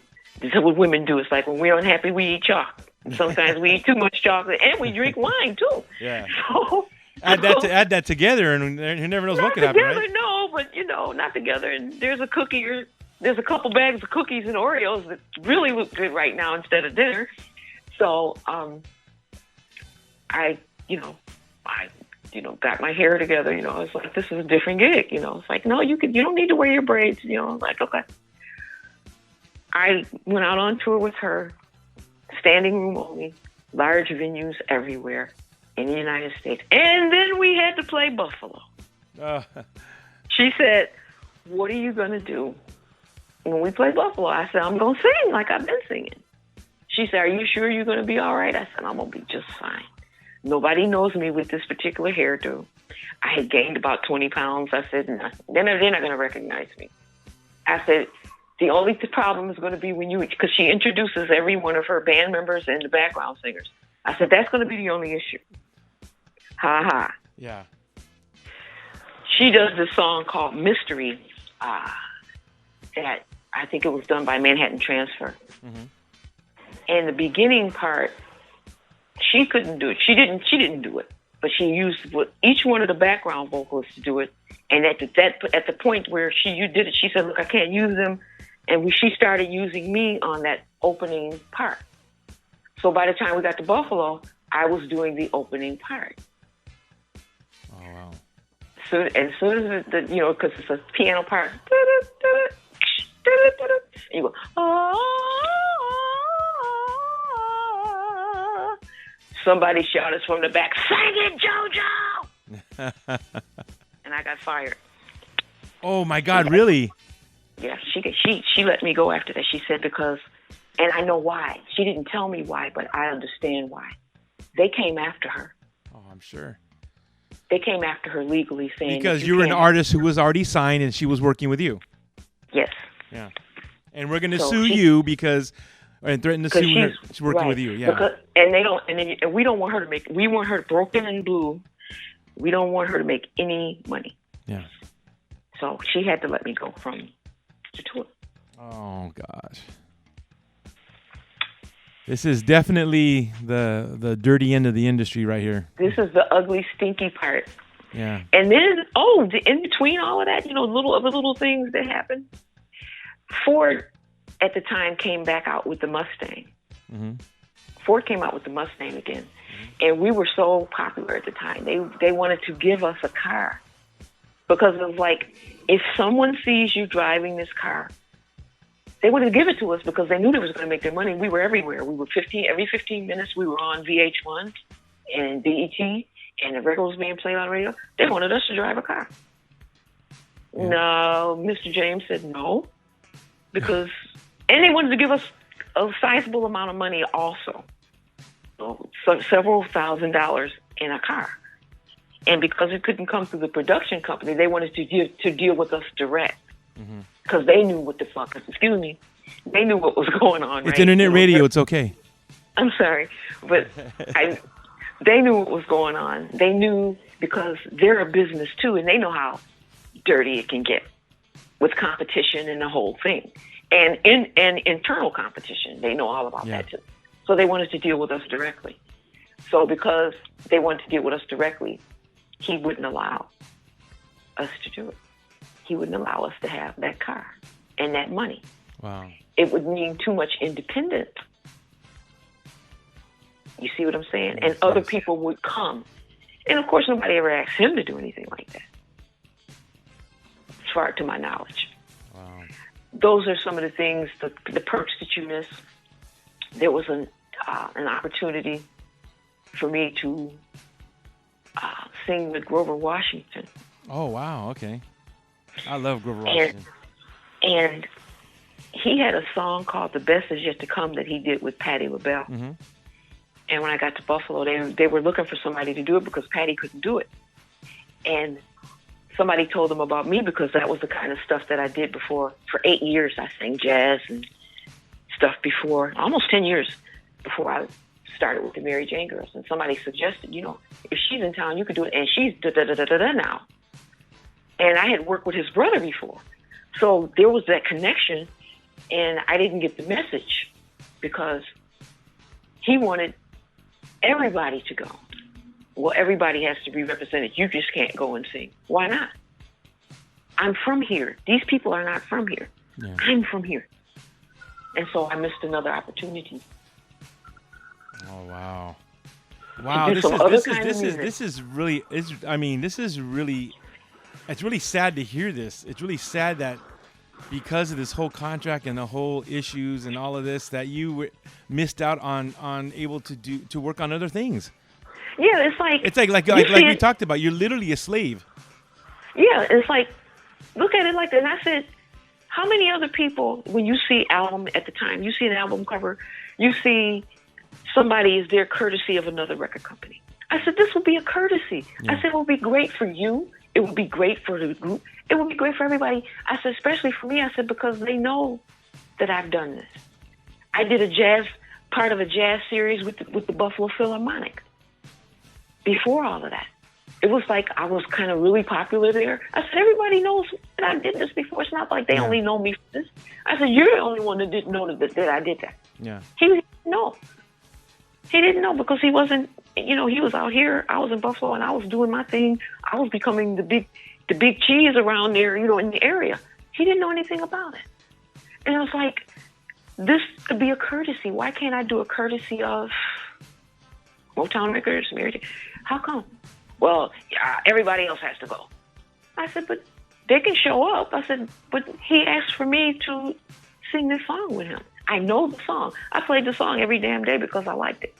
And for me, and it was like, oh my God, you mean to tell me I get to do this with somebody that I admire and somebody whose voice that I'm just crazy about? I said, I don't know if I can do it. I can't do her version, but I said, I'm gonna make her proud. Yeah.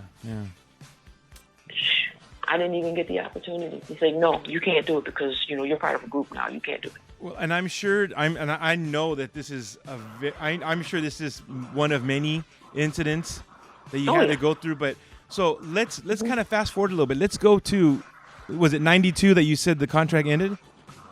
Contract expired in 1992. Okay. And in 1992, let me see. I was working for a real estate developer out here. Wow. Okay. I was the receptionist. Okay. At a place down in Marina Del Rey, and I worked for them. And so what got me back into singing, because I hadn't sung anything. I wasn't singing anything. It's like, well, I can't do anything, and they're bothering me. And I had a couple of club things before I left Buffalo. Yeah, but when that contract ended, did you have the idea like I'm going to pursue this now finally? No, you weren't.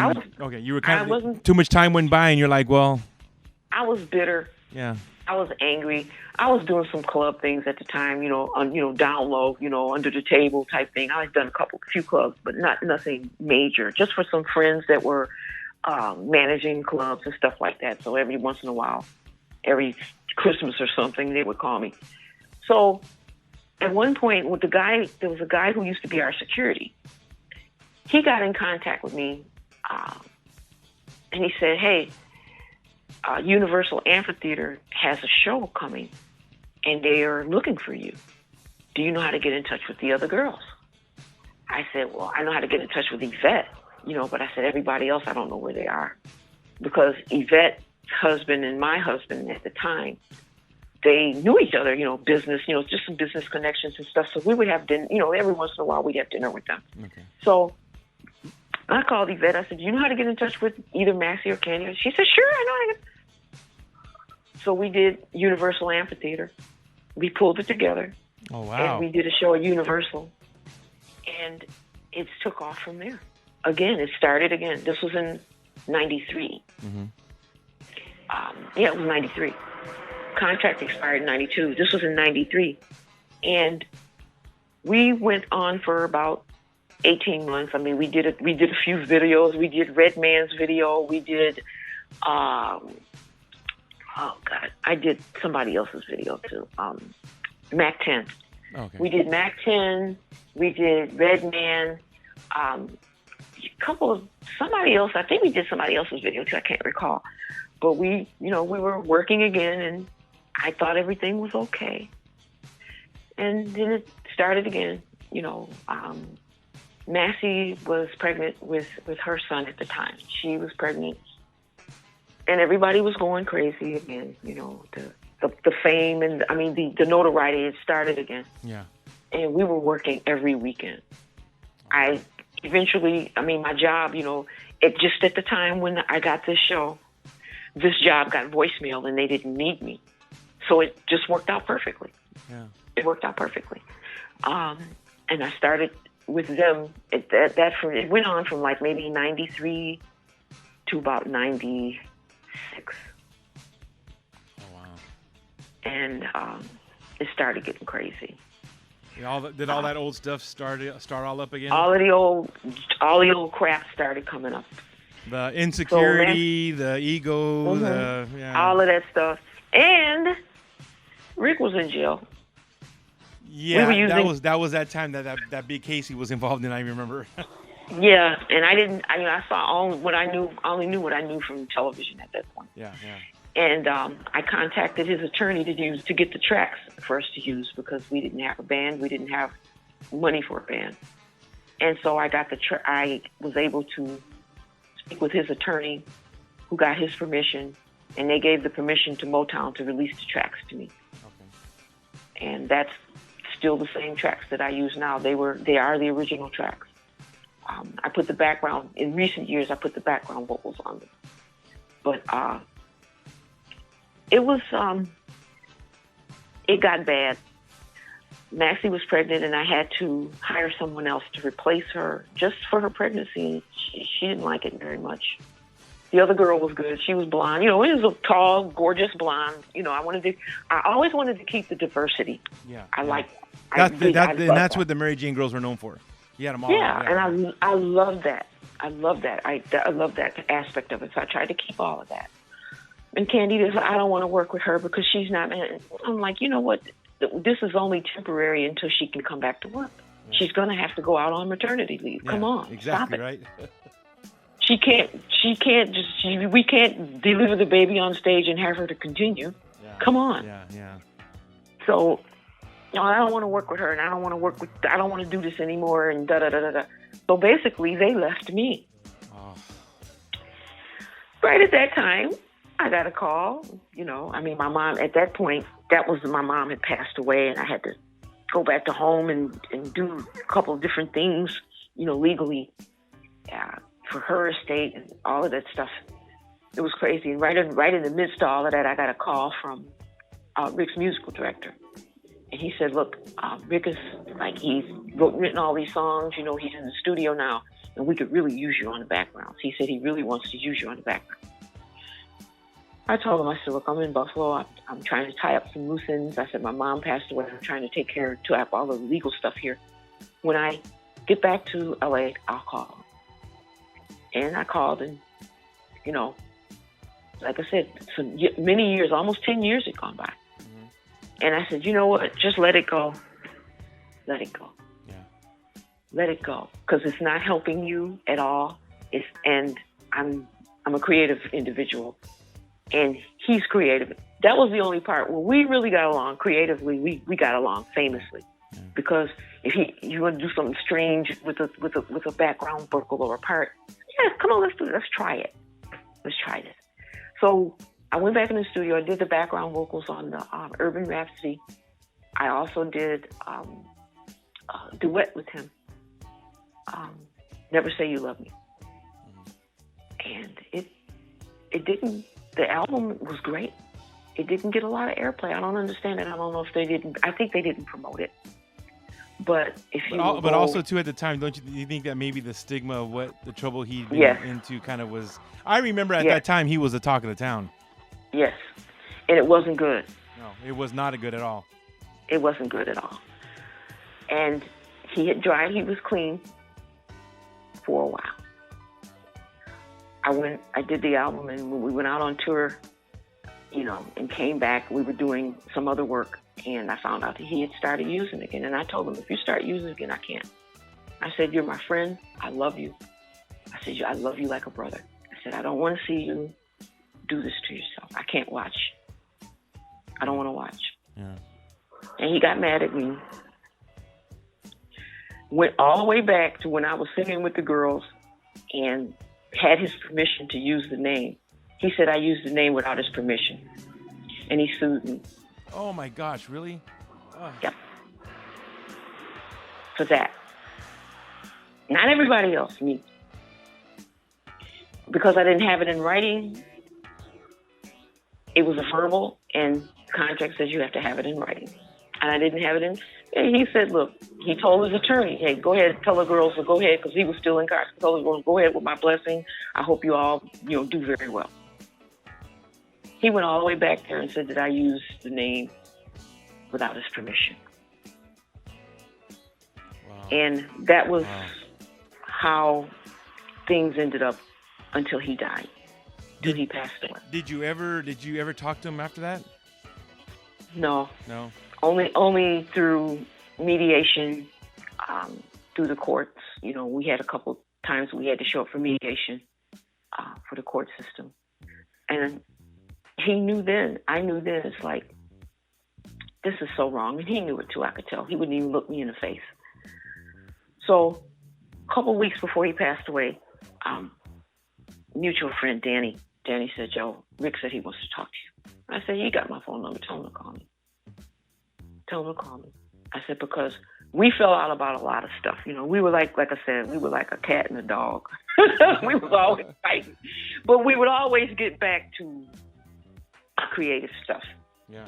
And he never did call me. And the next thing I knew, I was watching television and they mentioned his name. I'm like, oh shit, what did he do now? Yeah. And but this time he passed on. Yeah.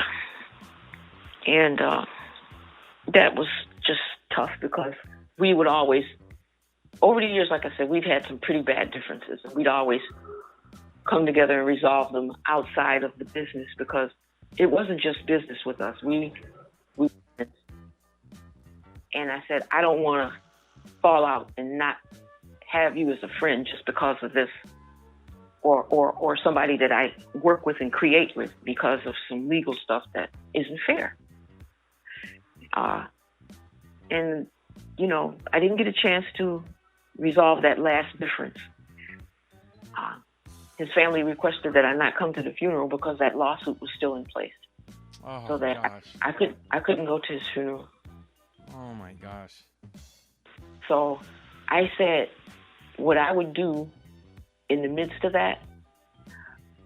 I said, I got a chance to be with someone who was so creative and so had a good heart, and the drugs and the people around him made him not be the person that I knew. Yeah.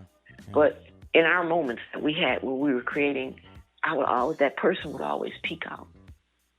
The person that was my friend. I said, I want to remember that. And I said, he gave me the opportunity to have my own music. I appreciate that from him. Mm-hmm. When we were in the studio one day, he said, you know what? He said, I'm going to make you a star. He kept his promise. Yeah, I don't care. I don't care what else everybody else said about him or the things, because they don't know him the way that I did. Yeah. They didn't sit in the studio for hours mixing, mastering sessions. They didn't sit there when we were doing background vocals. They didn't sit there and laugh, some of these people, or me and him, when he would laugh until I would be on the floor with tears in my eyes where I couldn't even breathe, laughing so hard at his jokes or some of the things, that I remember. Those are the things that I like to remember. I'm not going to say that I'm sticking my head in the sand and those other bad things or whatever people used twisted for the press and for attention and to have the biggest likes on their blog or whatever they were doing. I remember my friend, and I remember I take away my legacy, which is tied to his legacy, but he passed on some of that legacy to me. Mm-hmm. And now I have one too. Yep, you do. And from sitting there, watching him write, watching him create, I wrote some things. There's this project out there called Slightly Dangerous, which is my song, which my lyric writing pretty much is not a debut because I've written things before, but this is the one that got attention. Mm-hmm. I also did a project of my own. It's called Shameless Hussy Project, where I took everything that I learned in the studio, everything I knew about writing a song, and I did an EP that's out there. I don't know how good it is. I think it was great. Other people might say, are you kidding me right now? Yeah. I don't know what other people think about it. I have no idea. But that was my thank you to him. Because of everything that I learned from him. I learned so much in that studio. Like I said, writing. And I engineered that whole, I wrote everything, I sang everything, I wrote lyrics, I put the loops, I used music loops. I put them together because they didn't use music loops at the time, but this was the new form of recording. Yeah. I did that whole thing on my laptop. I did everything on my laptop.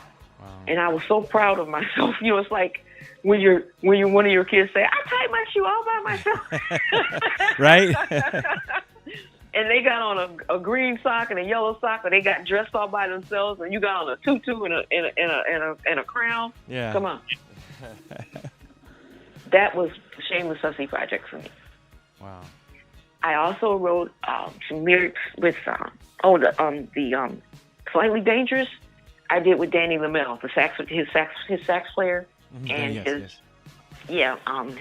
he was his musical director for a time. We did that whole project on a computer.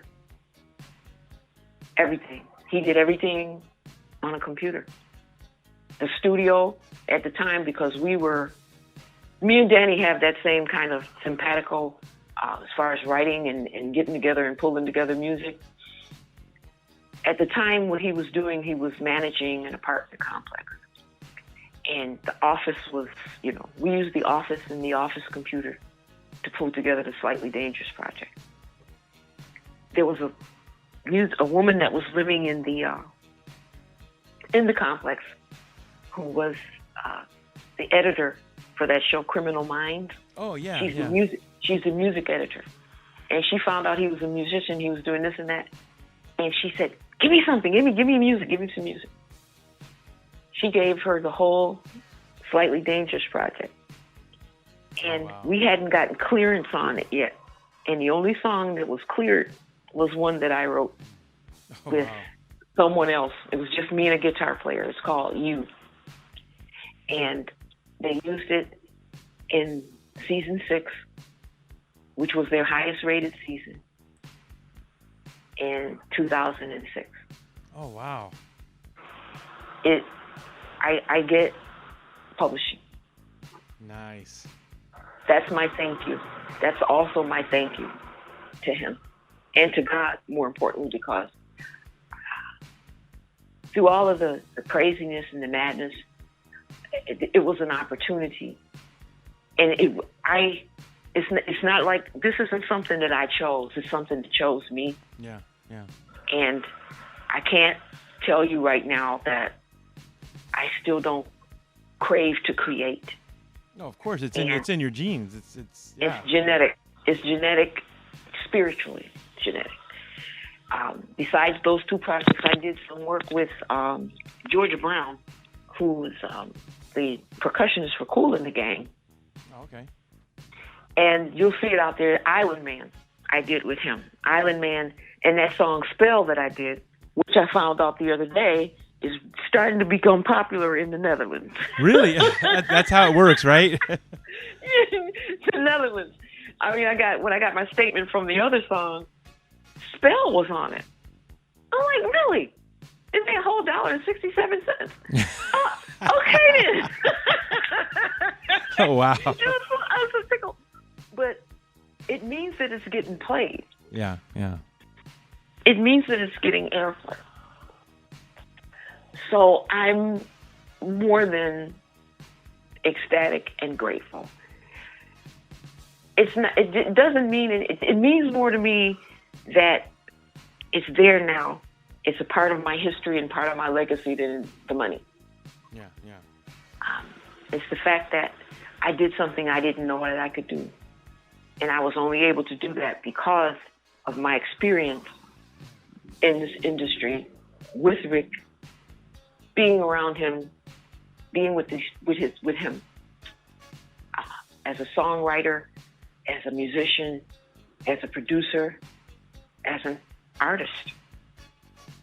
I learned a lot singing background, how to enter the room, how to enter the stage, how to walk on stage, when to walk on stage.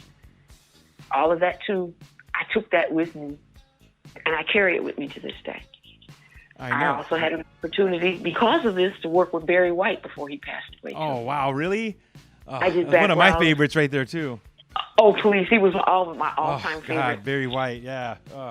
And so I got a chance to see more of Europe through him, through his tour.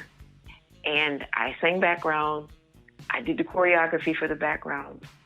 And he had a duet, the Staying Power tour. Oh, that was a good album. Yeah, so I did that duet with him that he did with Chaka. Yes. I did the duet with him on tour. So, I mean, this particular instance, there was some bad stuff, but the good stuff was so good. Yeah. And it was more bad stuff, but the good stuff sticks out so much I don't even want to think about it.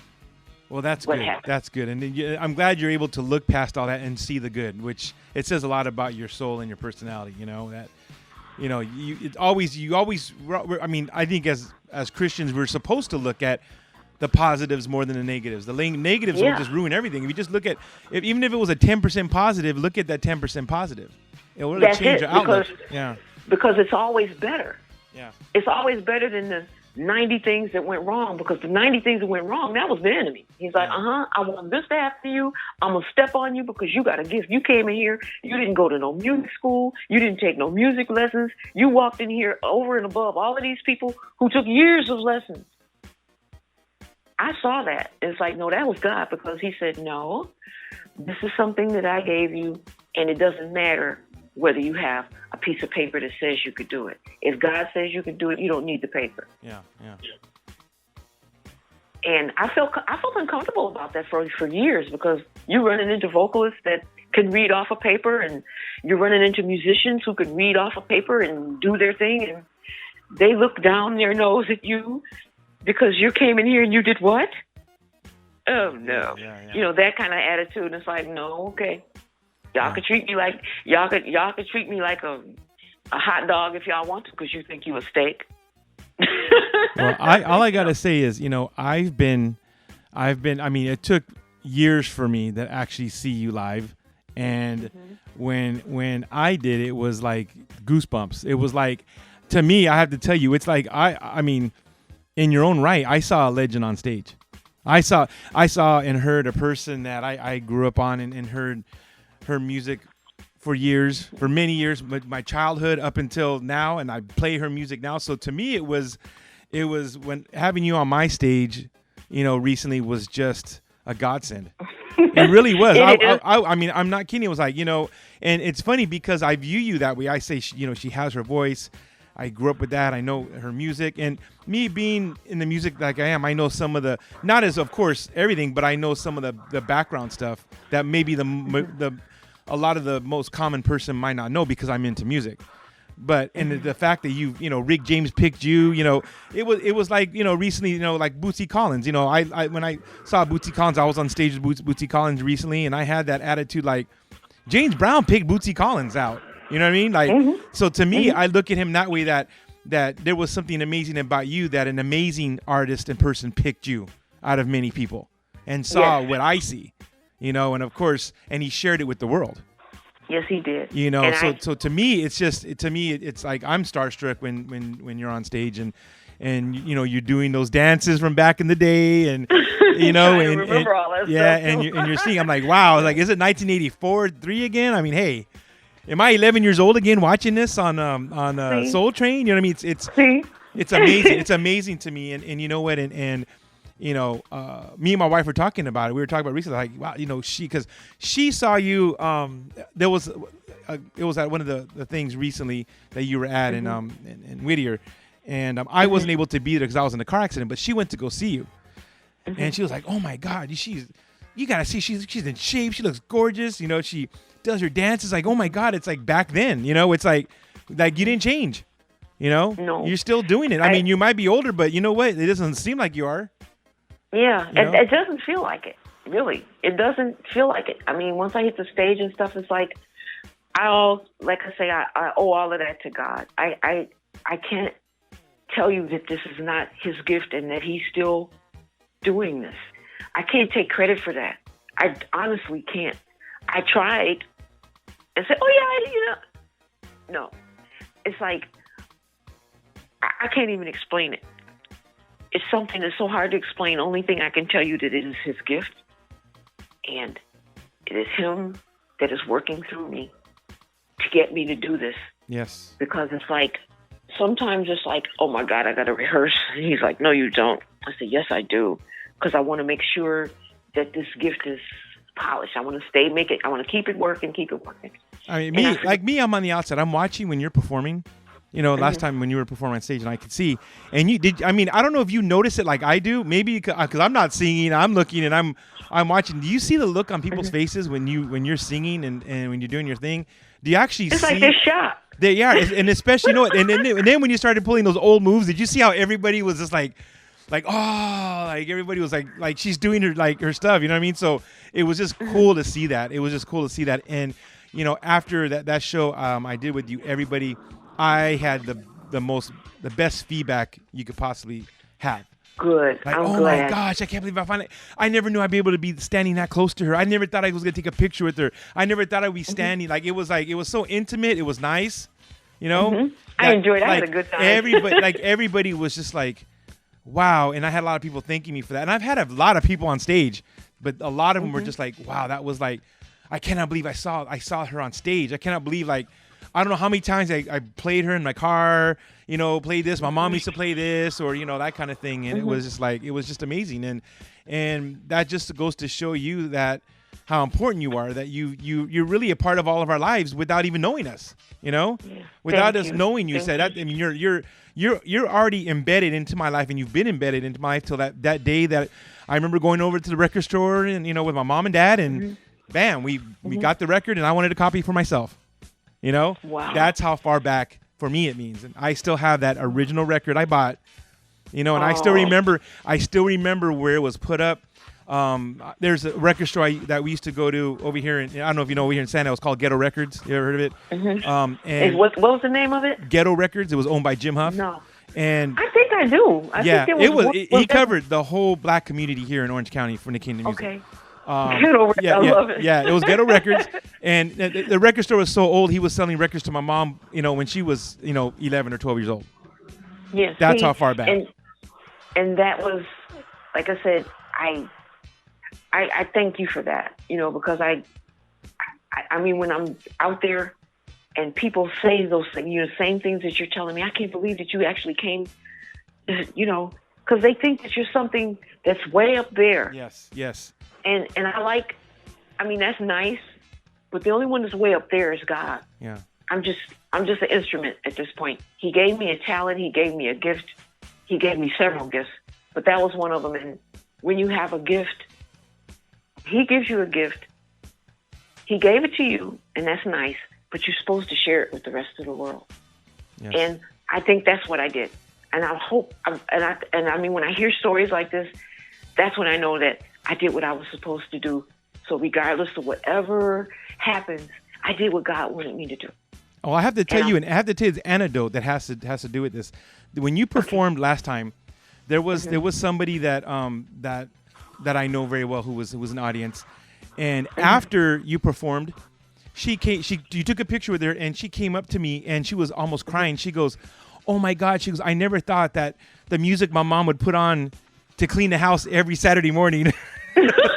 That I would be meeting her one day. Like I never thought. Here I am cleaning up my damn room and whatever. Listen, I love the music, and I always tell my mom, "Hey, put on the Mary Jane Girls," and it's not whatever. That I would actually see her on stage, and she goes, "It was like I always wonder." She said, "I would be there cleaning my room, wondering like, I wonder what she's like. I mean, I love her voice. I wonder if I could ever sing like her." And she was all telling me stuff, and she goes, "And I saw her all these years later." She goes, "All these years later, I saw her." Wow. And she goes, "It was surreal for me," and I was like, and she literally had a tear in her eye.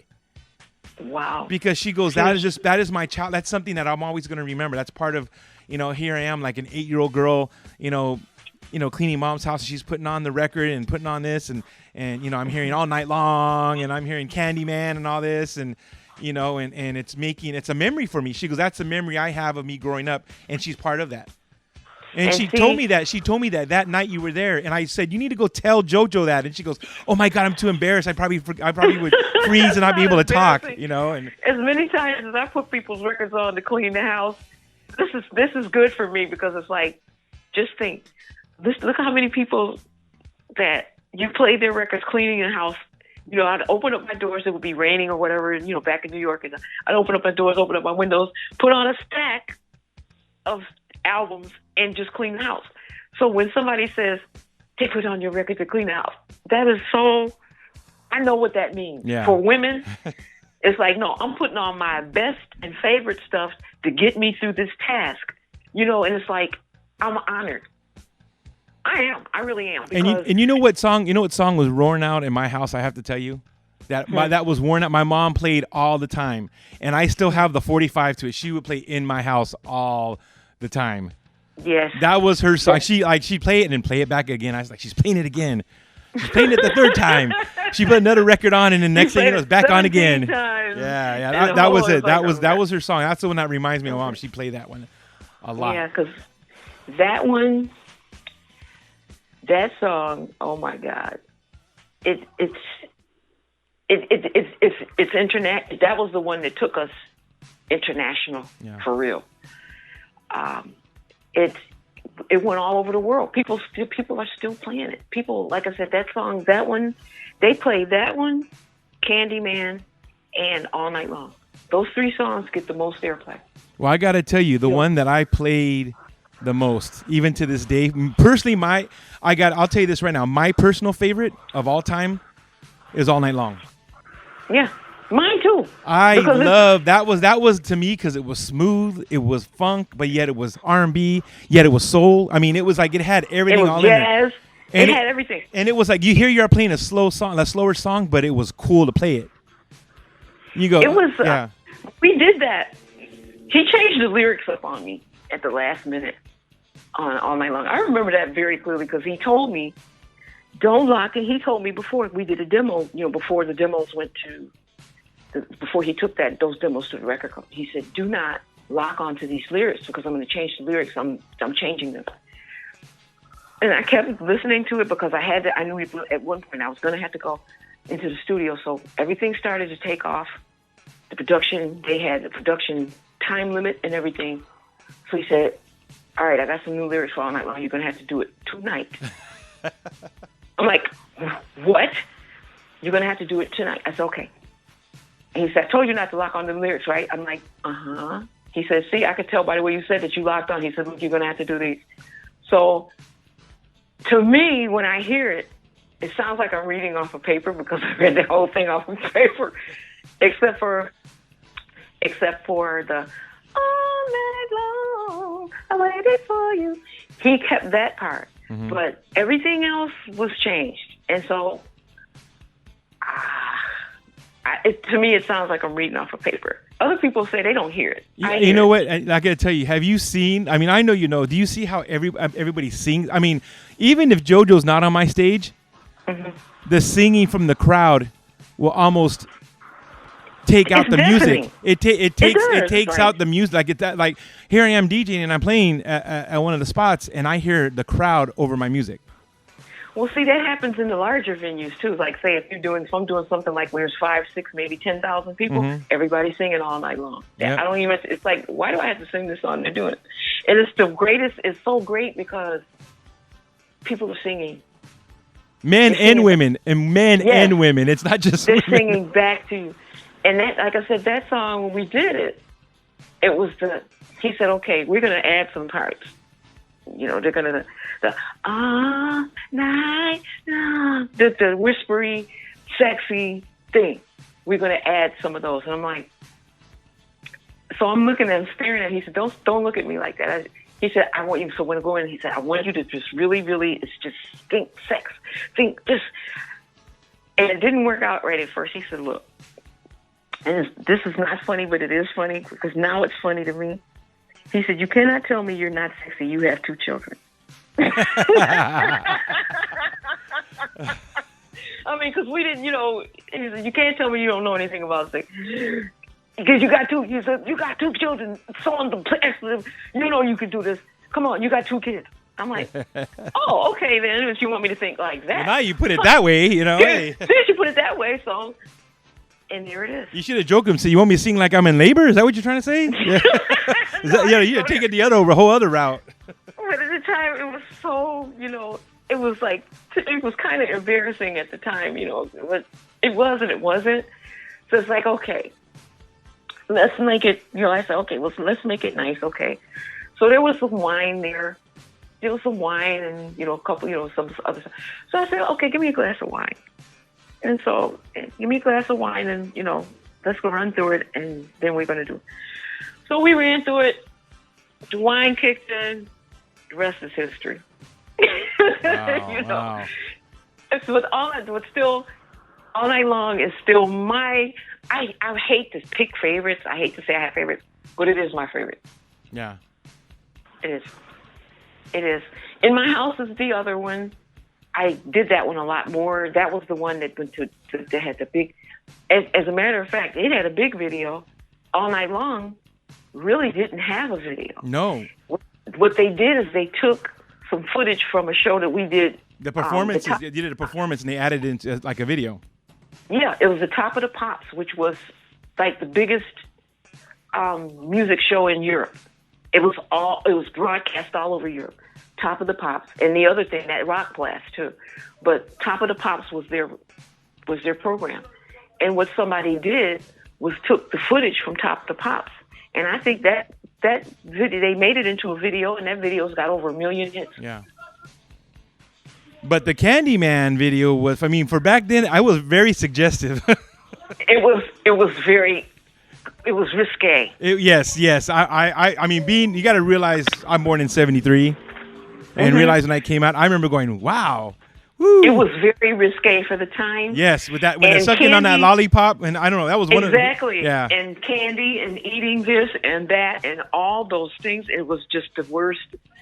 Everybody, but it got their attention because basically we were a brand new group, and what we were trying to do, or they were trying to do, was get the attention. These were very sexy women. This is part of the persona, but I'm not talking about something that we didn't want to go the wrong way with that. It had to be classy sexy. Yeah. Not nasty sexy. Yeah. And Candy was Candyman, but basically back then what Candyman meant was the drug man. Yeah, I know. And see, I didn't find that out until a few months ago, really. Really? I knew that. I didn't know. I found that out somebody said, do you know exactly what you're singing about?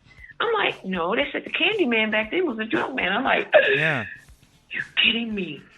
So Mary Jane was my dad told me that. My dad actually told me that like when I was like 17 or 18. And my dad told me, he goes, you know what that is, right? He goes, that's a drug pusher. That's a drug man right there. That's what that song means. Yeah. He was like, Rick James, all the songs from Rick James, what do you think Mary Jane is? Thank you. And so it was those double entendres and suggestions that, that tongue-in-cheek, wink, wink, nudge, nudge, wink, wink type thing. Which something that Rick James and Prince were both known for. They were really good at it. That's what they'll say. They were a lot alike in that way, that there was a lot of, they snuck it in their music. Right. And if you see, listen, then you had to sneak it in. Now you don't have to. now you could just say, now you could do Nicki Minaj and just say whatever you want to say. You know what I mean? Right. And see, what we didn't want was that parental advisory. Yes, That was what you were trying to avoid, but we pushed the envelope. But unfortunately, the In My House, the Only For You, it had a parental advisory. I don't know why. There was nothing wrong with it. There was nothing wrong with that. It wasn't 2 Live Crew. Oh, thank you. But what happened was that they, it was a political thing, and that Tipper Gore, yes, during that time, what's his name? Al Gore's wife, yes. Of She was all on people. She was going through everybody's music and tearing it apart and albums and right. everything. Yeah. And she and then I found out later on she had just got out of rehab. Yeah, right. Okay, so the album did not reach number 1 because of that. Yes. It went to number 3 on the Billboard, but because it had a parental advisory, and it was the person who produced it was Rick James, and it was he was controversial because of he smoked weed on stage or whatever the case may be. They decided not to give us.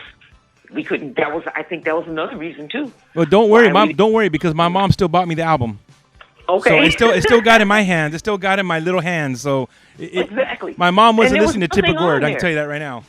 Right. There was nothing on there that said anything suggestive. Even though In My House could be kind of torn apart, but hey, it's okay. I mean, we were listening to Prince. We know it was hey, I mean, it's like watching cartoons. You don't understand until later on the innuendo in there. It's the same thing. Exactly. Yeah. Exactly.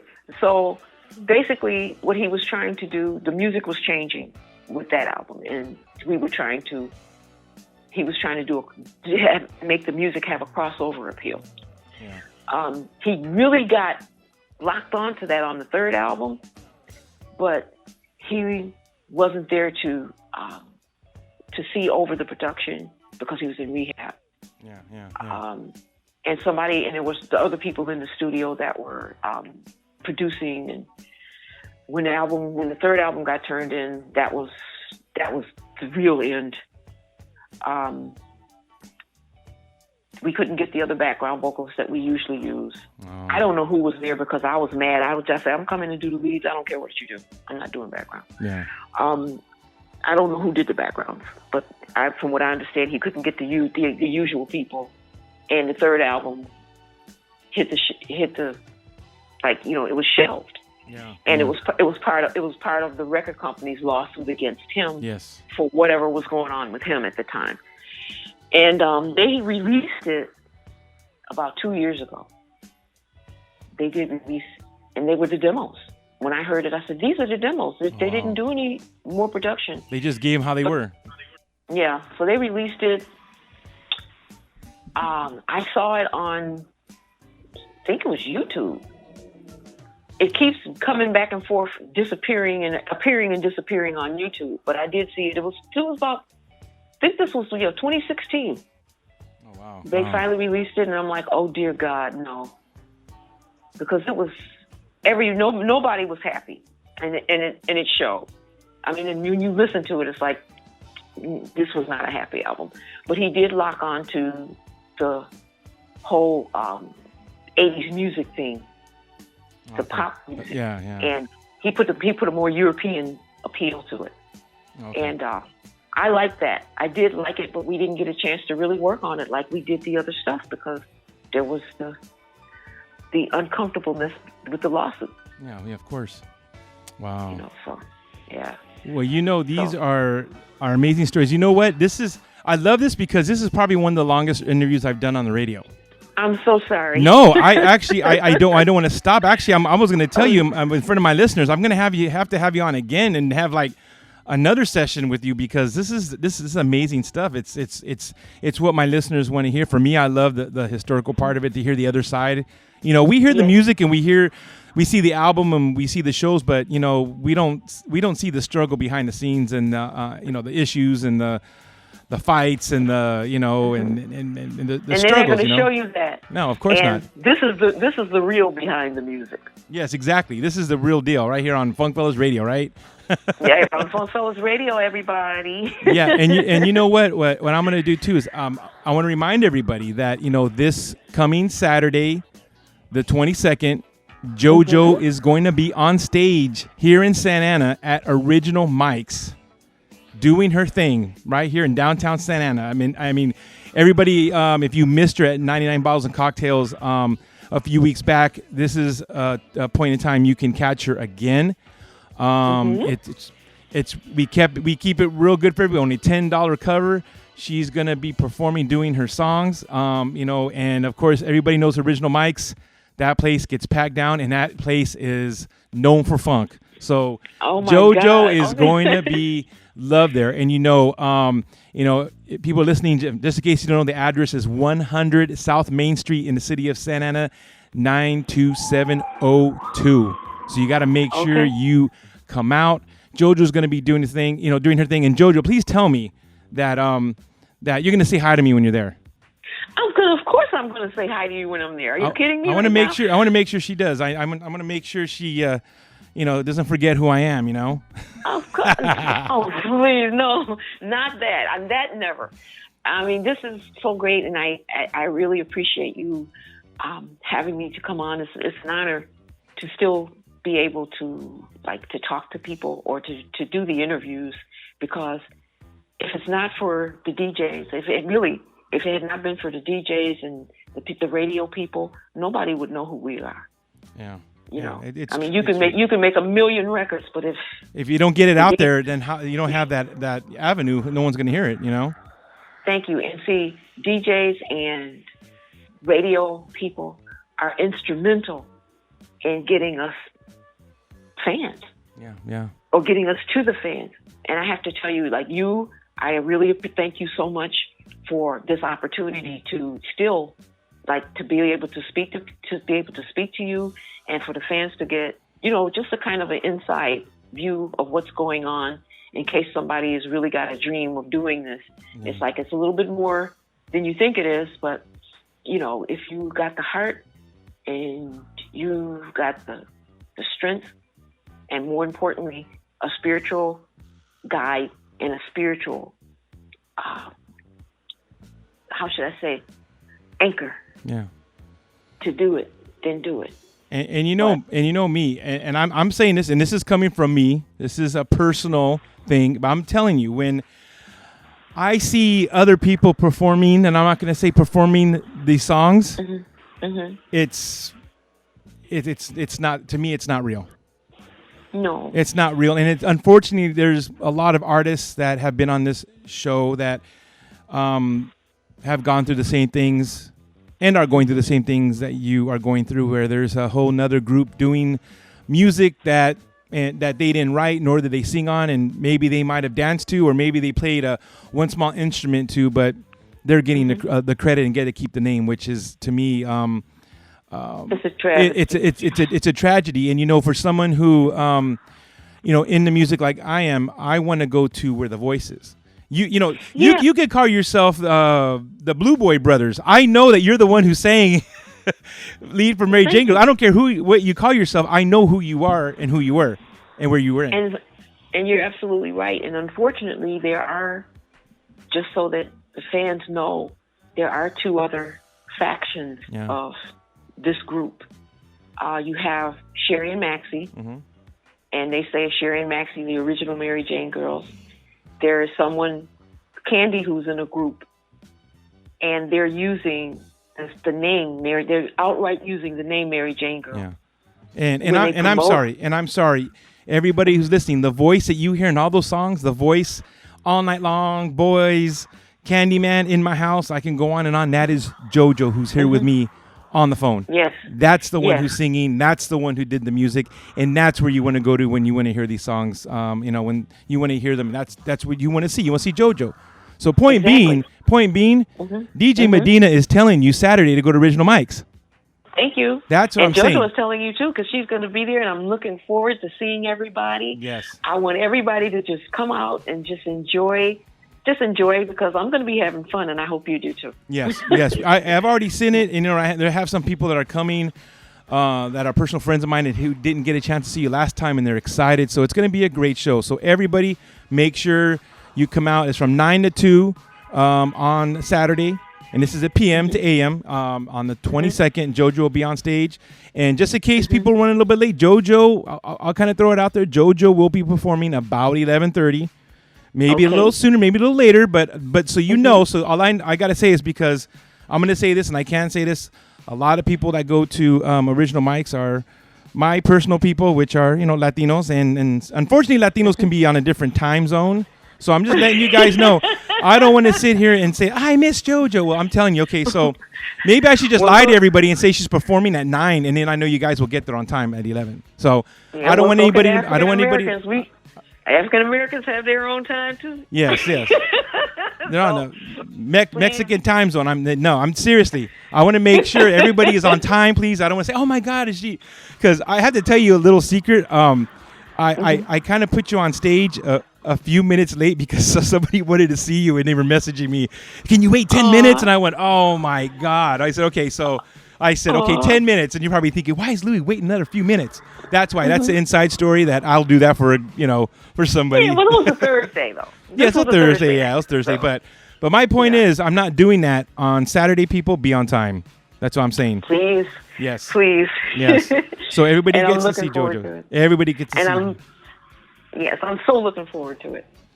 But JoJo, and right now I'm actually going to do a before we begin the regular mixes. We have DJ Cisco from Funk Fellas Radio and DJ Mark One, and I'm going to be doing a fast mix of your music right now. Okay. And so of course that's how. We're going to have JoJo on the radio. We're going to have to make sure that we play her music. You know what I mean? So it's going to be played. Okay. So everybody sit back. Grab a beer, grab a wine.